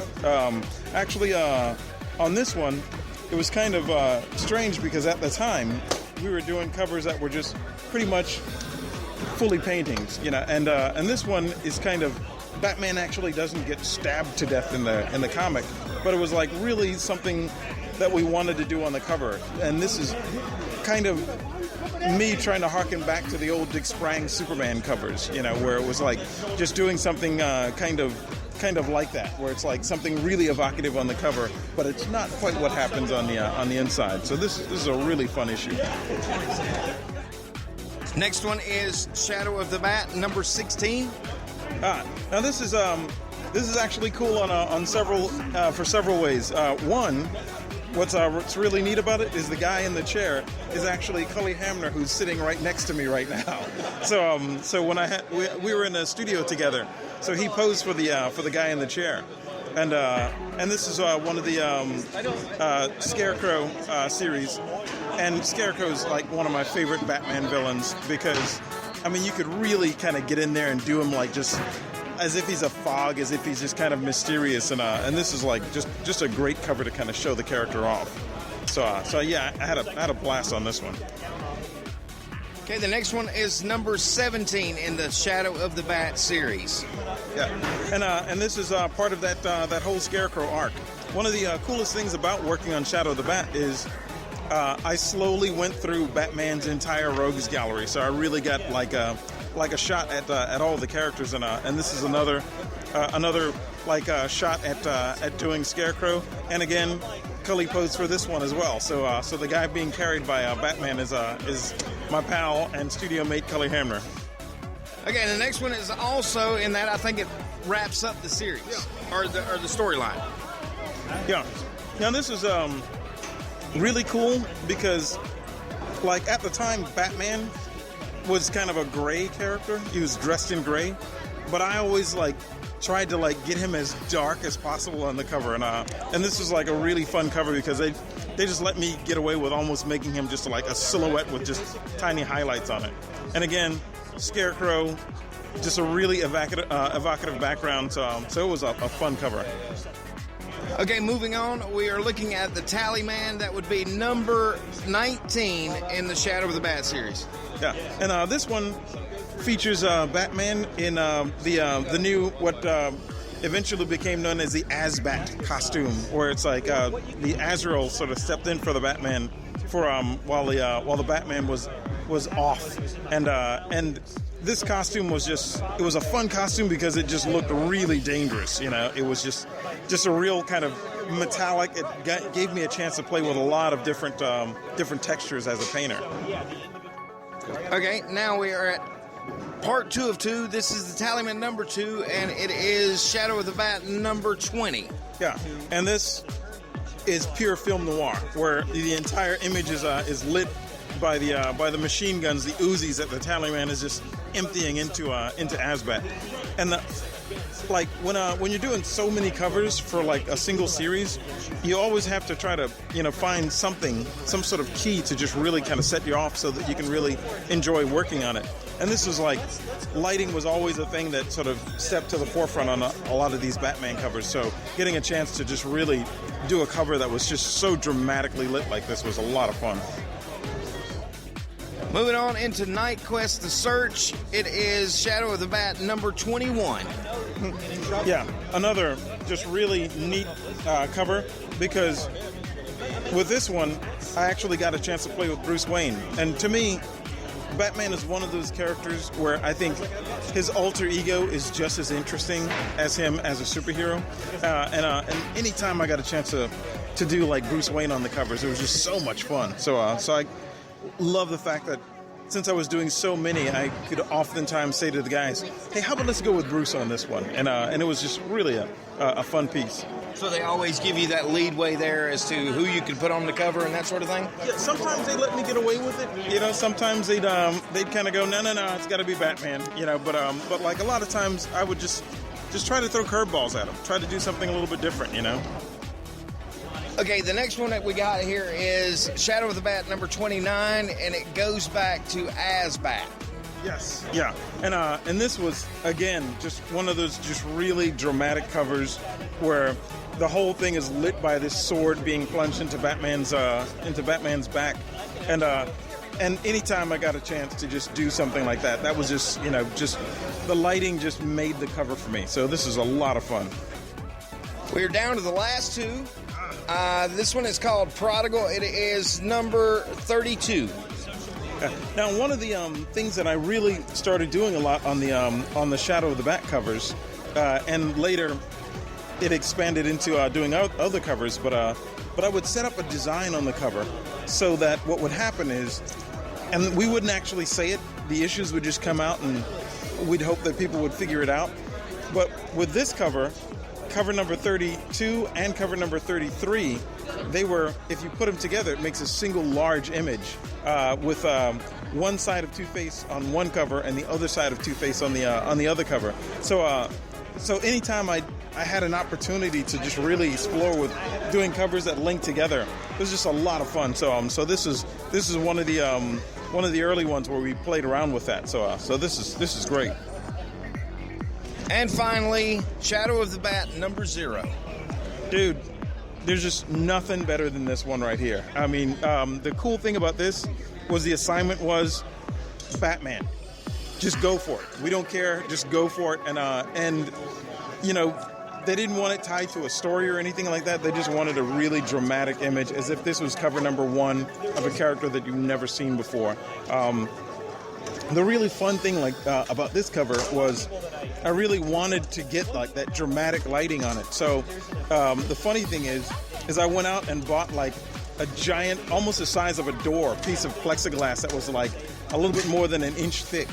And I put it on 2 sawhorses, and I put like a bunch of like black electrical tape and shined a light up through it, and then had my model sort of crouch on top of the table and shot pictures of him so I could get the lighting just right on this. And it was really scary for him because it was a sheet of plexiglass. And to him, it just looked like he was kind of floating there. So it was like just really great. And another thing that I threw in was the Shadow of the Bat logo. You see the bat on here? Yes. I repeated that. Actually, the shadow that Batman's casting is also the shadow of the Bat logo. So it was like a really kind of neat thing, a sort of a nod to the logo and the other designers on the book. Okay, so the question that we have to ask is, out of all the ones that you have signed here, which one is your favorite cover? Out of all the ones that I've signed, not even a question. Number 0. You know, that's the quintessential Batman right there. You know, you just can't get any better than that. You know, anytime an editor comes up to you and just says, you know the character, go. You know, that's as good as it gets right there. So I had a blast with it. It was just a lot of fun. And just in passing, another thing that was really cool about working on Shadow the Bat is, I mean, I'd gotten into comics. I did like, you know, one like little independent book, and then I did like a couple of covers and stuff like that. But, you know, I was just kind of, no one knew anything about me. You know, it was just like, my name was absolutely nothing. And what was really cool was I got home one day, and there's a message on my answering machine, back in the days of answering machine, and it was this guy saying, yeah, this is Denny O'Neil. I want to talk to you about doing Batman covers. And it was like, of course, my first thought was, okay, who's pulling my leg? Yeah. You know, because, you know, I'm thinking maybe 10, 20 years from now I'll get this call, but not now. You know, and I called up my buddies, and they were like, nah, we wouldn't do that. So I called the number back, and Denny O'Neil picks up the phone. And the thing about it is I wasn't prepared to have a conversation with Denny O'Neil. And I'm trying to act like I'm cool and this is no big deal. I talk to Denny O'Neil all the time, but I mean, I'm just shaking, my voice is cracking, and we talked about doing some Batman work together, and it was just amazing. You know, it's like this guy is one of the most influential persons that ever touched Batman. I mean, he's like right next to Bob Kane as far as Batman is concerned. I mean, he really made Batman into the character that we all love. And I'm talking to him, and he's asking me to do work. You know, this is like walking on the moon, you know, when you're like 16. It's like the weirdest thing in the world. But it was so cool to get that call, talk to him about that. And I did a couple of covers. And then this new Batman series came up, and he said, I want you on that series. I want you to do what you do on the series. And I was just like, okay. So this series was so much fun because Denny O'Neil was the editor that I answered to. And Denny O'Neil was one of the best editors because his whole thing wasn't, I want you to do the covers that I want. It was, I've hired you because I think you're good. Just go and do the great covers that I expect for you to do. And with that kind of freedom, it's like freedom and pressure at the same time. So you just want to please this guy, you know.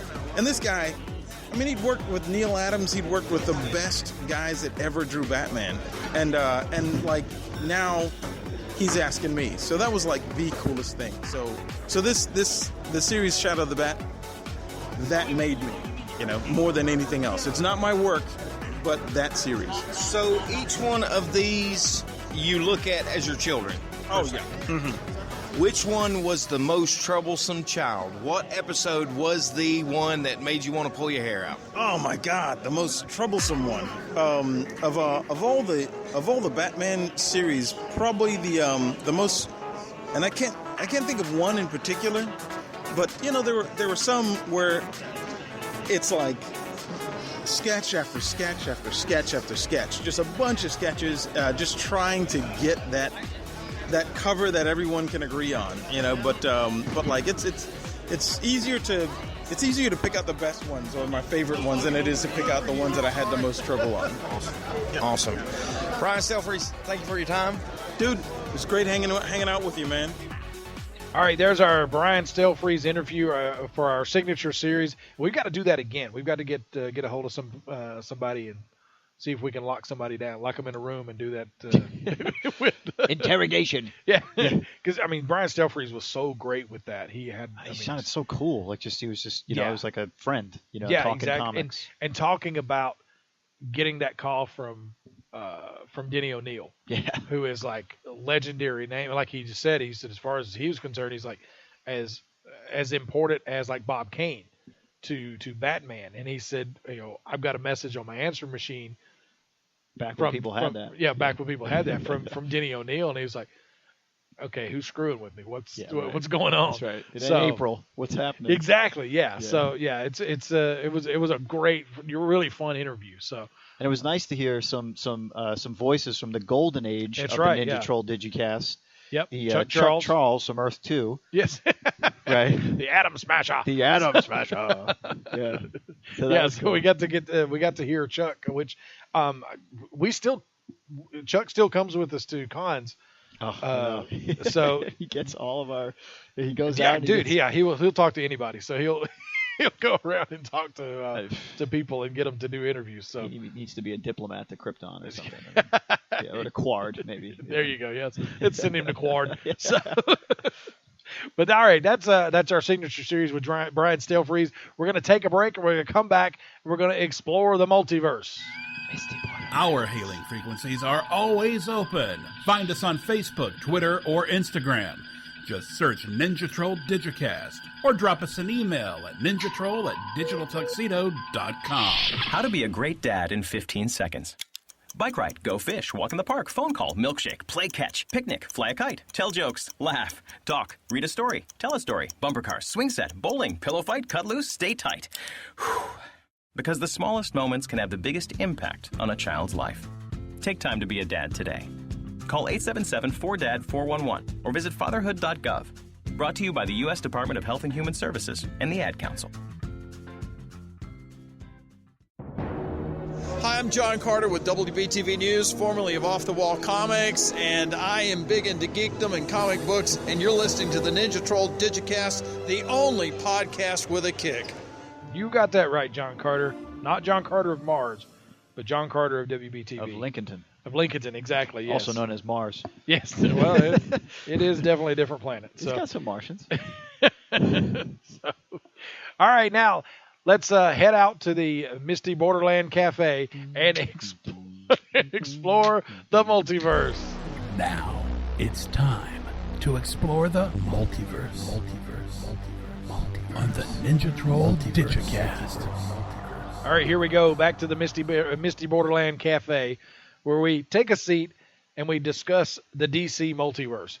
Right, and this all started way back when. Timmy handed me a big fat copy of Crisis on Infinite Earths. I read it, and I went, huh? Right. And then I read Convergence early on because I was interested in that series, another multiverse story. I was just very fascinated by the multiverse. And that made no damn sense. Yeah. So we decided to go back all the way to the beginning of when the first multiverse story occurred, which was the Flash of Two Worlds. Yep. Back in 1962, I believe it was. I think so, yeah. Yeah, it was a long time ago. And we've been discovering... Which is hilarious that we're doing it now on TV. That's right. We're about to have that next week on the Flash. Yep. Flash of Two Worlds is what that story is called. And then we've just kept up with, and now this is, Timmy, this is the 20th anniversary, this issue. Wow. This story of the JLA-JSA crossover event that happens every year. Yeah. So speaking of gimmicks in the penalty box, this one's been serving a life sentence. Yeah. It may never come out. This goalie doesn't wear a mask. Okay. But we've discovered a ton of new Earths, some dimensions, and all those things, and all that stuff is spread out and then is going to sort of recollide in 2 weeks from now, because we have one more week next week, where we're going to do our final pre-crisis crisis story called Crisis in the Family, which Crisis in the Family. I guess, yeah. There's going to be an intervention, I guess, before we tackle Crisis on Infinite Earths. But we did promise that we're going to have a big Crisis review. Yeah. Okay. So we're going to need it to get into it. And we've collected and compiled all these Earths, all this information into a huge Ninja Troll data bank. Not even a database anymore. It's on tape. Yeah. And yeah, it's like the Batcave. We got these big computers. It's right there. It gives us a punch card. Yeah. Whenever we want to know what's going on. But we've been through a ton of Earths, and yeah, we've listed them in the past. I think we're going to save that for the review. And we're going to jump right in now because these two issues explore the Thunderbolt dimension and a classic character who's been away for a while, who is Johnny Thunder, and then also his T-Bolt, right? The Thunderbolt, who is a Badnazian genie-like thing that when Johnny Thunder says the words "say you," which is in their language, but in English it's "say you." Sounds like "say you," yeah.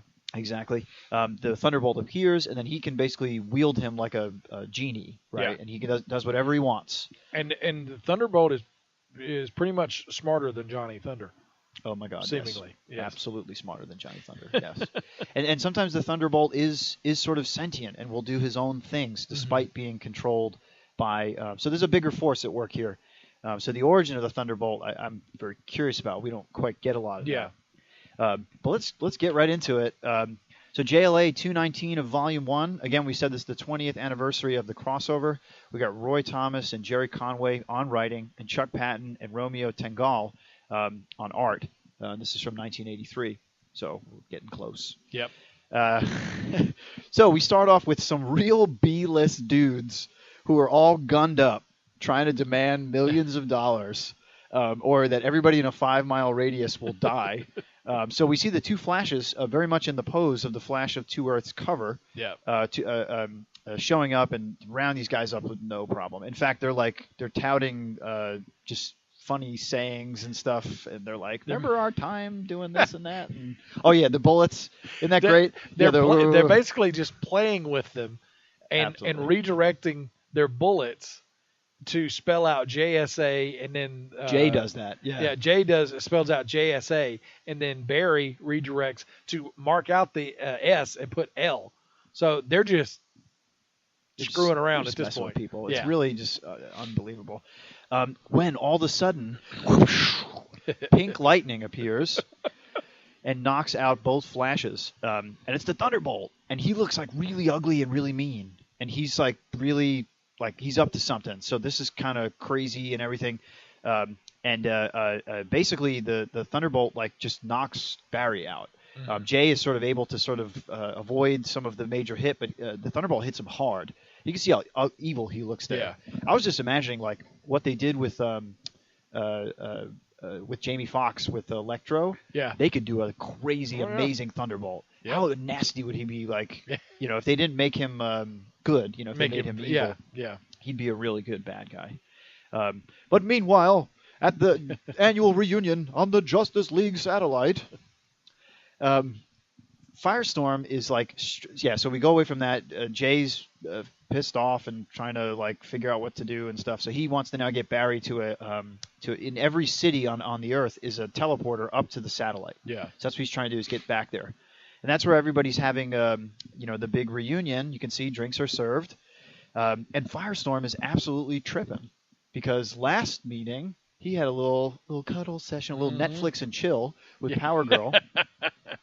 And he thought, wow, we're turning a corner here. All right. Nope. But no, Power Girl won't even like say hi to him. So he's like tripping out about that. So cool, Ronnie Raymond is, so he ends up getting a little sauced. So you see him, and he actually starts drinking. He's drinking, yeah. He's drinking a little bit hard. When all of a sudden, right, everybody's like, dude, get over yourself. Krakow, pink lightning comes to the JLA satellite. And it's the Johnny Thunderbolt again. And Firestorm is a hero, I guess because he's a little in the sauce there. And he tries to go in and defeat it, but he gets zapped. And now, you'll see, Power Girl says, hey, you okay? Now she's interested in it. You okay? Let me help you there, fella. Yeah. So she comes to his aid, and it's a little bow chicka wow wow. And then Our Man, Hal Jordan, Green Lantern, Starman, Red Tornado, all fall to the Thunderbolt. And Elongated Man and Zatanna try their best, but also are fallen as well. So they're really hurt, just like Barry was in the previous scene with he and Jay. I mean, the Thunderbolt is pure energy. Yeah, so he could do. I mean, it would be too much for them if it obviously he's turned against them. So it's like pure energy. Yeah, it's sorry, I did a Spock reference there. Yeah, exactly. Yeah. So yeah, it's too much for all it like. With all its power turned on him, yeah, it's too much for him. So these guys they stood no chance whatsoever. Even Zatanna, who we thought, oh, maybe she's about to do a spell, but it ends up backfiring. But alas, it's Black Canary, who's my homegirl right now because I'm loving her series. Yeah, I know you're not, but I am. Yeah. It's all right. I've resurrected it from the dead. That's cool. And her supersonic cry, where she actually now doesn't have the machine, but actual sonic, like Banshee powers, right? Banshee from the X-Men powers, and it makes the T-Bolt fade away. So they're sonic like, attack worked on him. Yeah, so it must be a weakness of his that apparently we're seeing for the first time. So Huntress is like, "Yo, girl, you just did it." So like, that's awesome. But at that moment, Jay comes in through the cosmic elevator, carrying Barry Allen. Who's basically almost dead from the Thunderbolt attack, and he looks all tripped out and everything.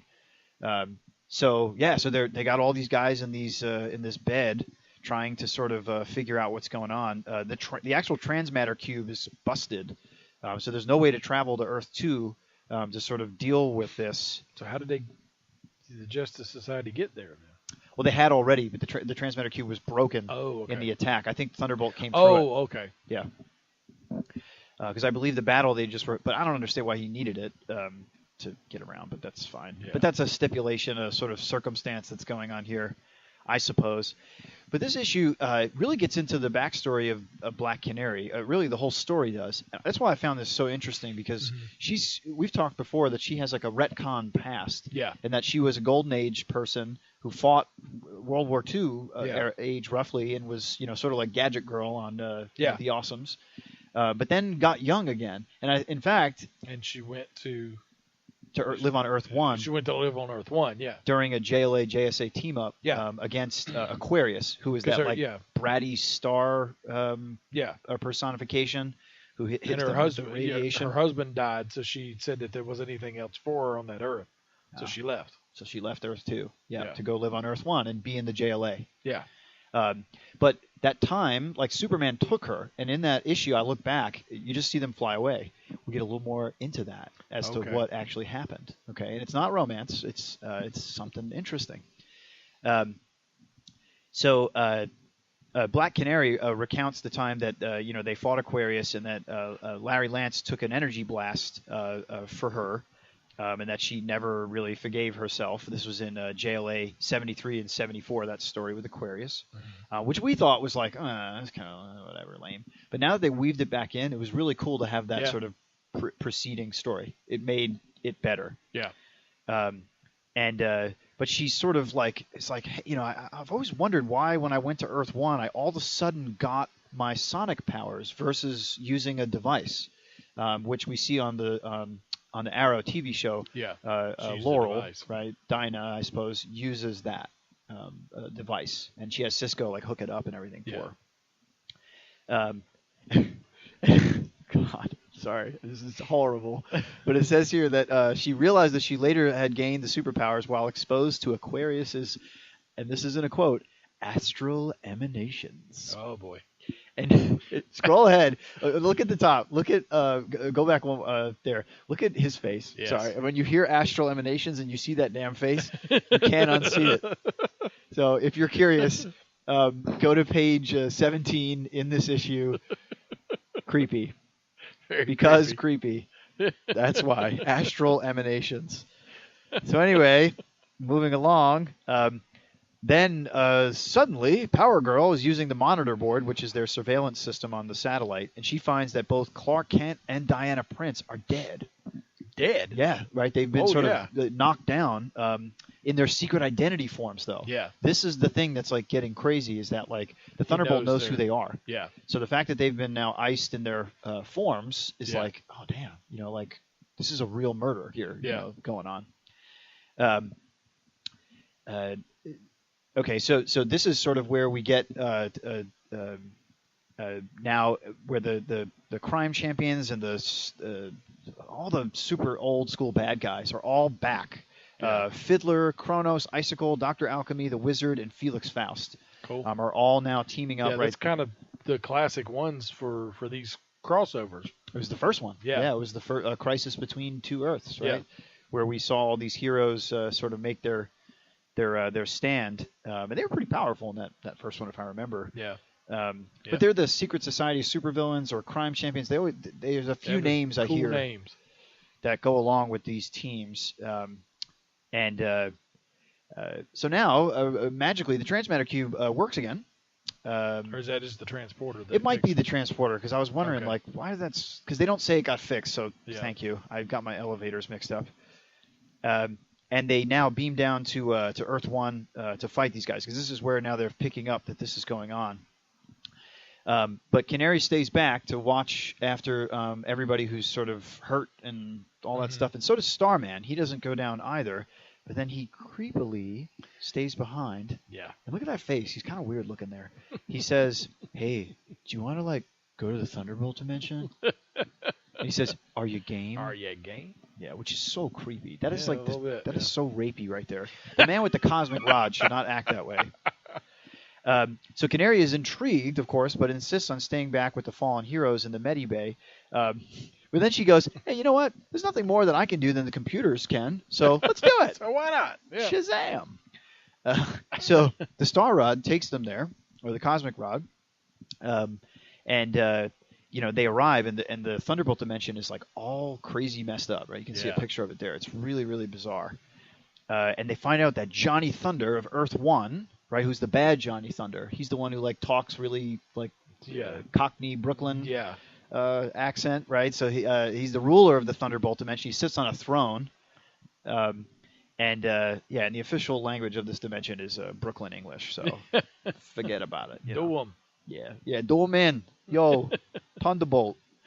Yeah, he does have a cool outfit now. He does. His costume is so cool. A floating chair. He looks like a new god. Yeah. Right? He's like with a Brooklyn accent. So, new god. Gads. So when they arrive, the Thunderbolt stuns Starman, and then Johnny starts to reveal his secret plan about how he's got this replicant of Black Canary, and then is that Larry Lance in there? I think so. I think it's supposed to be. Yeah. Okay, so now we're getting into that was a part I was unsure of, but anyway. I guess so. This is where it ends, right? So this is the cliffhanger: is that she sees herself there. Okay. Doppelganger Gambit. Oh yeah, a little German in there for you. And they're in like this cosmic bed coffin type thing. Yeah, it's like a weird Lenin's tomb. It's yeah, right, with the glass top. Glass top. He'll forever be. Yeah. But now we're in JLA 220, which is from November of '83, and we got our same crew on that. And this promises a true origin for Canary. Which is quite interesting. So now we have Sargon the Sorcerer. He joins forces with the Justice Society in their battle against the crime champions. That's what they're called, I guess. Flash and Hourman, right? Jay Garrick, Flash, and Hourman take on Kronos and the Fiddler. Red Tornado and the Huntress fight Dr. Alchemy and the Icicle. And Power Girl and Sargon tackle Felix Faust and the Wizard. So we have full low-cut Power Girl here. Oh, now. yeah. This is 80s, the 80s, Grady's. So, yeah, this is no little die-cut thing. Interesting. So, all right. So now we're going to start to dig into, if you go ahead a couple pages here, into this sort of how things are unfolding, like why things are the way they are. And it's Johnny Thunder who starts to reveal some stuff, right? So we actually find out that Black Canary and the good Johnny Thunder actually were sort of a crime-fighting team for a while. Okay. And that he was a JSA member, and then she eventually took Yeah. over his space as a rotating member. And again, I know it's not such a big deal with the JSA about rotating members. Yeah. Well, she did say earlier in the first issue, she said that he introduced me to the JSA. Right. So he couldn't go bad. And she was shocked to see the Thunderbolt acting that way because she knows the Thunderbolt, right? He's sort of seemingly strange. So we know that Canary took the place of Johnny Thunder on the JSA, but then we also learned later that he was secretly hexed by a Badnazian shaman who started making his powers work less and less and less until he couldn't call the Thunderbolt anymore. Oh. And then he tried to stay in the JSA, but because he was super powerless and couldn't fight, they were like, "Yeah, dude, you want a mop? I mean, you're out of here." Yeah, and he resigned. You can see that he sort of actually resigned, and there they are, like loving on Canary, and life is great. So we also learned that the Johnny Thunder of Earth 2 became like crazy jealous after Canary married Larry Lance, right? Because he kind of thought, oh, well, maybe we're, and then you can see her for the first time on page without 7, the wig, without the blonde wig on, right. So we see in the show how Laurel will do that, but that's absolutely true. Canary rocks the blonde wig, cool, and that's her without it.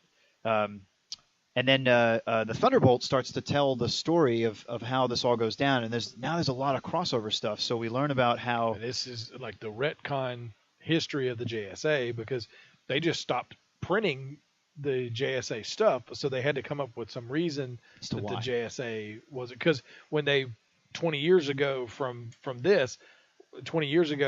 they said the JSA hadn't been around for 12 years, right? But they never explained why. So now you're actually finally getting that storyline. Exactly. So and it's just a mention. Essentially, they were called before a congressional hearing, asked to reveal their secret identities. They said no, and then they basically resigned after that. They had no trust of the public.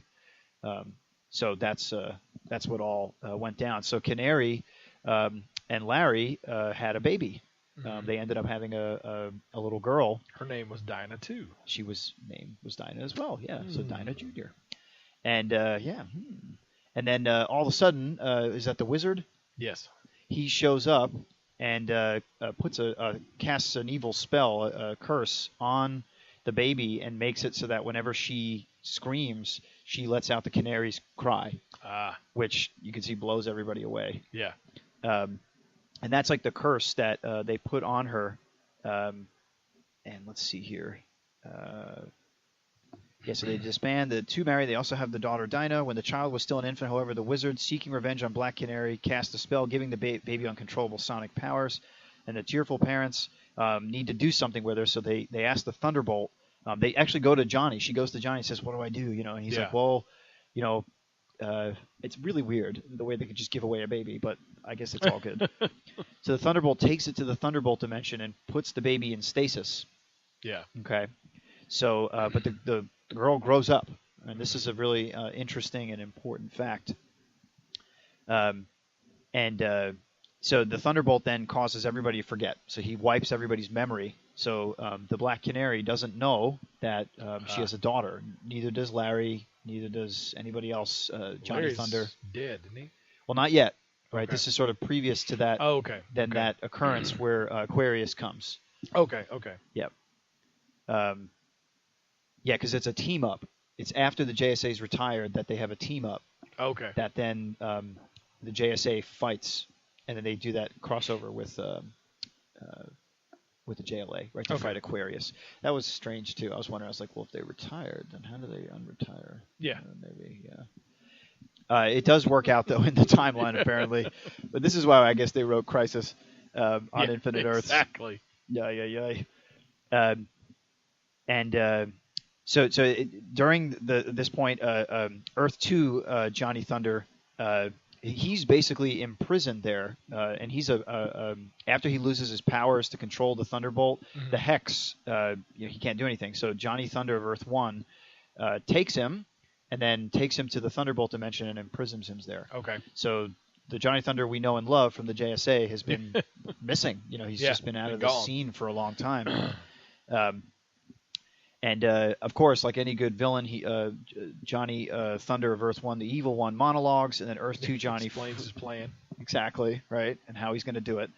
And then and then the only antidote is this, or don't push the red button or my plan is foiled.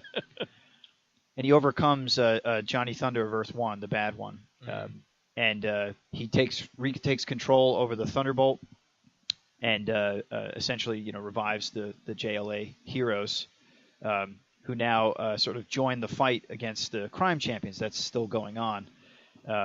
And then, they just beat the crap out of those guys. They stood no chance. There's always a bad guy team who's there to distract people. Yeah.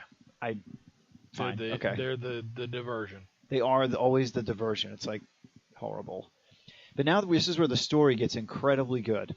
So Superman of Earth 1 is recalling that time. It was JLA 74 where they fought Aquarius, and he was taking Canary back home after they had done all this fighting and everything.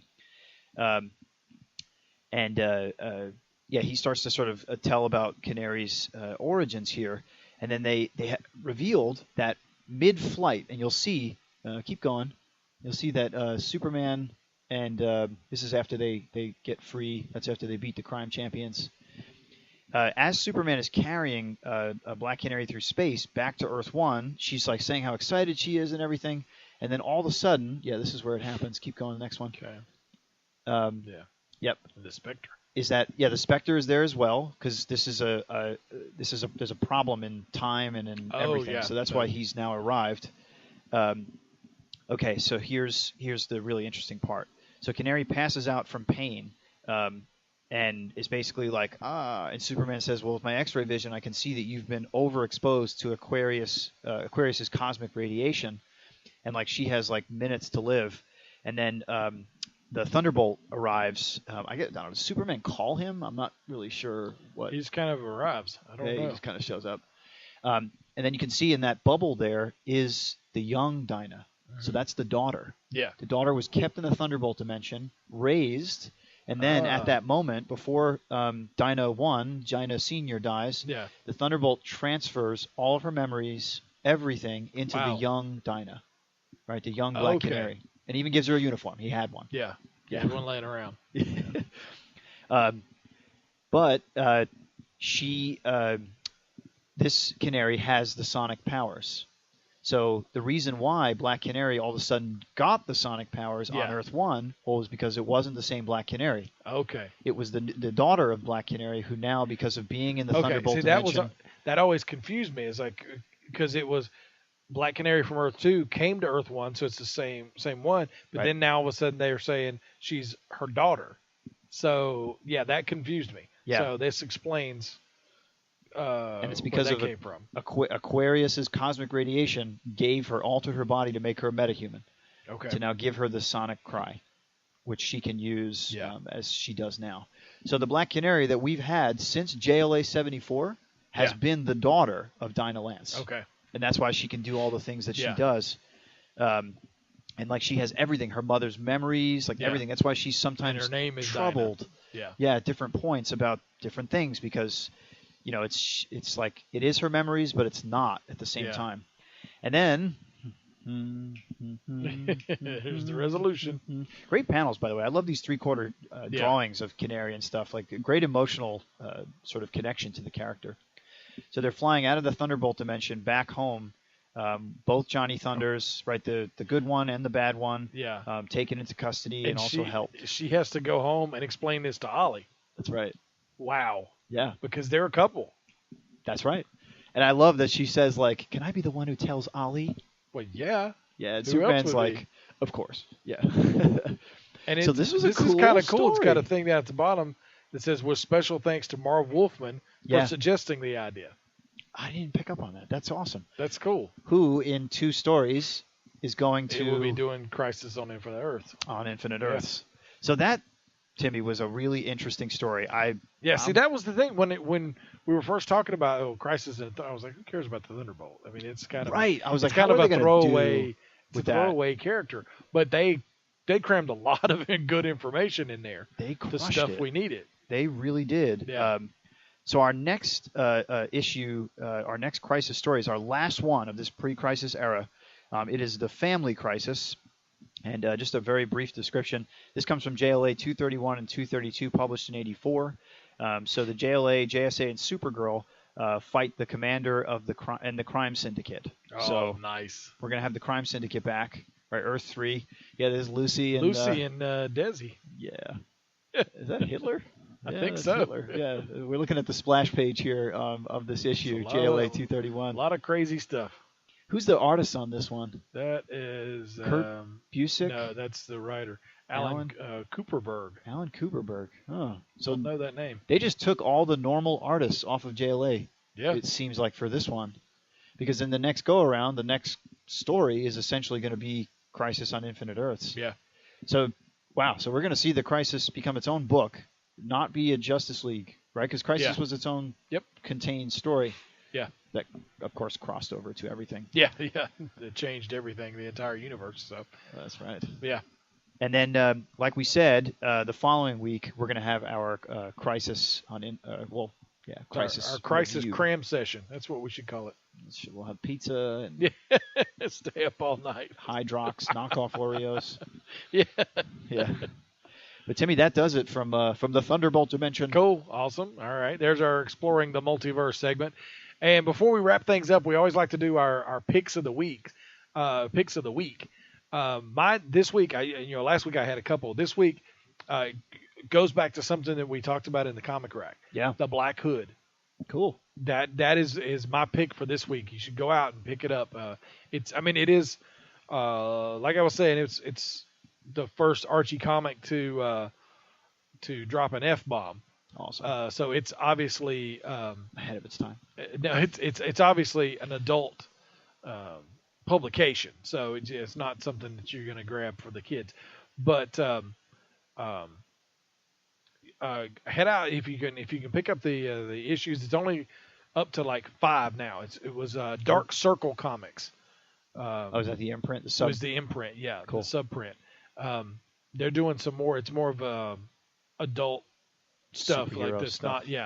Oh, cool. Yeah, we're on the page here, the darkcirclecomics.com. There's some interesting. Wow, the artwork on the Black Hood looks awesome. And that's Howard Chaykin. Yeah, that's number 6. That's going to be the bridge episode. But yeah, it was a really good story. That's issue. No, that's the variant covers of 6. Okay. So they got a lot of variant covers. That should be out 2 weeks on October 28th. Is when that's coming out. Fabulous. So yeah, head out and like I said, there's only 5 issues so far. So head out and grab those. It's an incredible story, very well written, and the fact that it's an ongoing series. And I thought it was wrapped up and done. So I'm just happy that it's still going on. So nice. I'm gonna check it out. It looks cool. I mean, the art got me. It's retro. It's got a fun feel. It's a little dark and gritty. No, it's definitely dark and gritty. And this is Howard Chaykin, so it's a little different. He's got crime comic, like sort of classic. Yeah. crime, Oh yeah. It's absolutely that. over it. Yeah. So, but yeah, it's a lot of fun. Pick up the Black Hood and give it a read. So cool. So what you got? I'm going for some long overdue things. Secret Wars 6. I'm really excited about the Telos. Telos was the seeming baddie, the life force of the planet that was in the Convergence series. Mm-hmm. So I'm looking to see what DC does next. So I'm going to try out that series. I think it should be fun because Telos is good now. Yeah, he sort of comes around to kind of change what was going on. So yeah, and he could kind of come out from under the thumb of Brainiac and do his own thing. He can. Yeah. So yeah, because the real bad guy was like some weird dude. He was like from like the Black Knights the Shining Knights. Wasn't Brainiac the one that? No, Brainiac was not the real bad guy. Oh, okay. Brainiac helped them. Yeah. You remember it was like I forget his name. He has like a beard and he's like a medieval character. We might need Savage. No, let me see. Convergence bad guy. Let's see. Because it wasn't Telos. Yeah, right. That's at the very end. I forget who it is that they. I forget his name now. All right, I don't want to lose time here. Yeah. Ooh. Yeah. Ads. I love ads. And ads on the internet. Yeah. So that one I'm really excited about. I think that'll be hopefully good. Yeah. And Secret Wars 6 is obviously out today, so I'm going to run and pick that up when we finish our broadcast. And then a comic that you and I have been loving, Southern Bastards. Yeah, and it's been a while since number 10. That one's been delayed. Number 11's been delayed for a while. I mean, number 10 came out in the beginning of the summer when the Confederate flag stuff was going on because they put out a special issue for that. Yeah. So it's been a long while coming. They took this summer off for syndication, and then now they're back in. Yeah, it's the Caesar premiere of Southern Bastards. The season premiere previously on Southern Bastards. But it's a hell of a series. It's really really good. So yeah, the artwork is.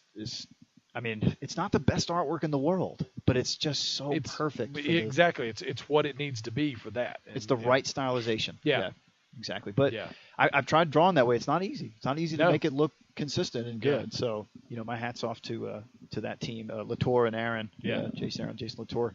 Then the last one here is a Contest of Champions. I love the game. I've read the comic back in the 80s, and I'm excited to see if they can have the same success like Secret Wars. Yeah, see how that plays out to where how they can put that together.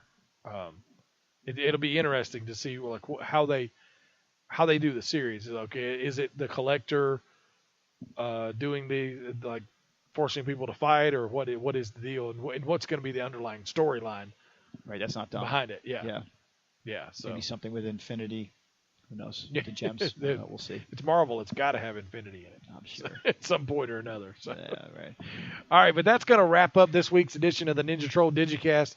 Remember, for all the latest news from all around geek culture, make sure you follow us on social media, Facebook.com/Ninja Troll Digicast, Twitter @Ninja Troll Show, and Instagram @Ninja Troll Digicast. Or go to our YouTube channel at youtube.com/C/Ninja Troll Digicast. And you can always visit us at NinjaTrollDigicast.com. And while you're there, click on the subscribe to iTunes button to get the Ninja Troll on iTunes. Make sure you join us next week. Same Ninja time, same Ninja channel. You've been listening to the Ninja Troll Digicast. Tune in next time when you'll hear Tim say, "Hold on to your butts." This is the Ninja Troll Digicast, the defenders of all things geek culture. Don't go ninja, nobody don't need ninja.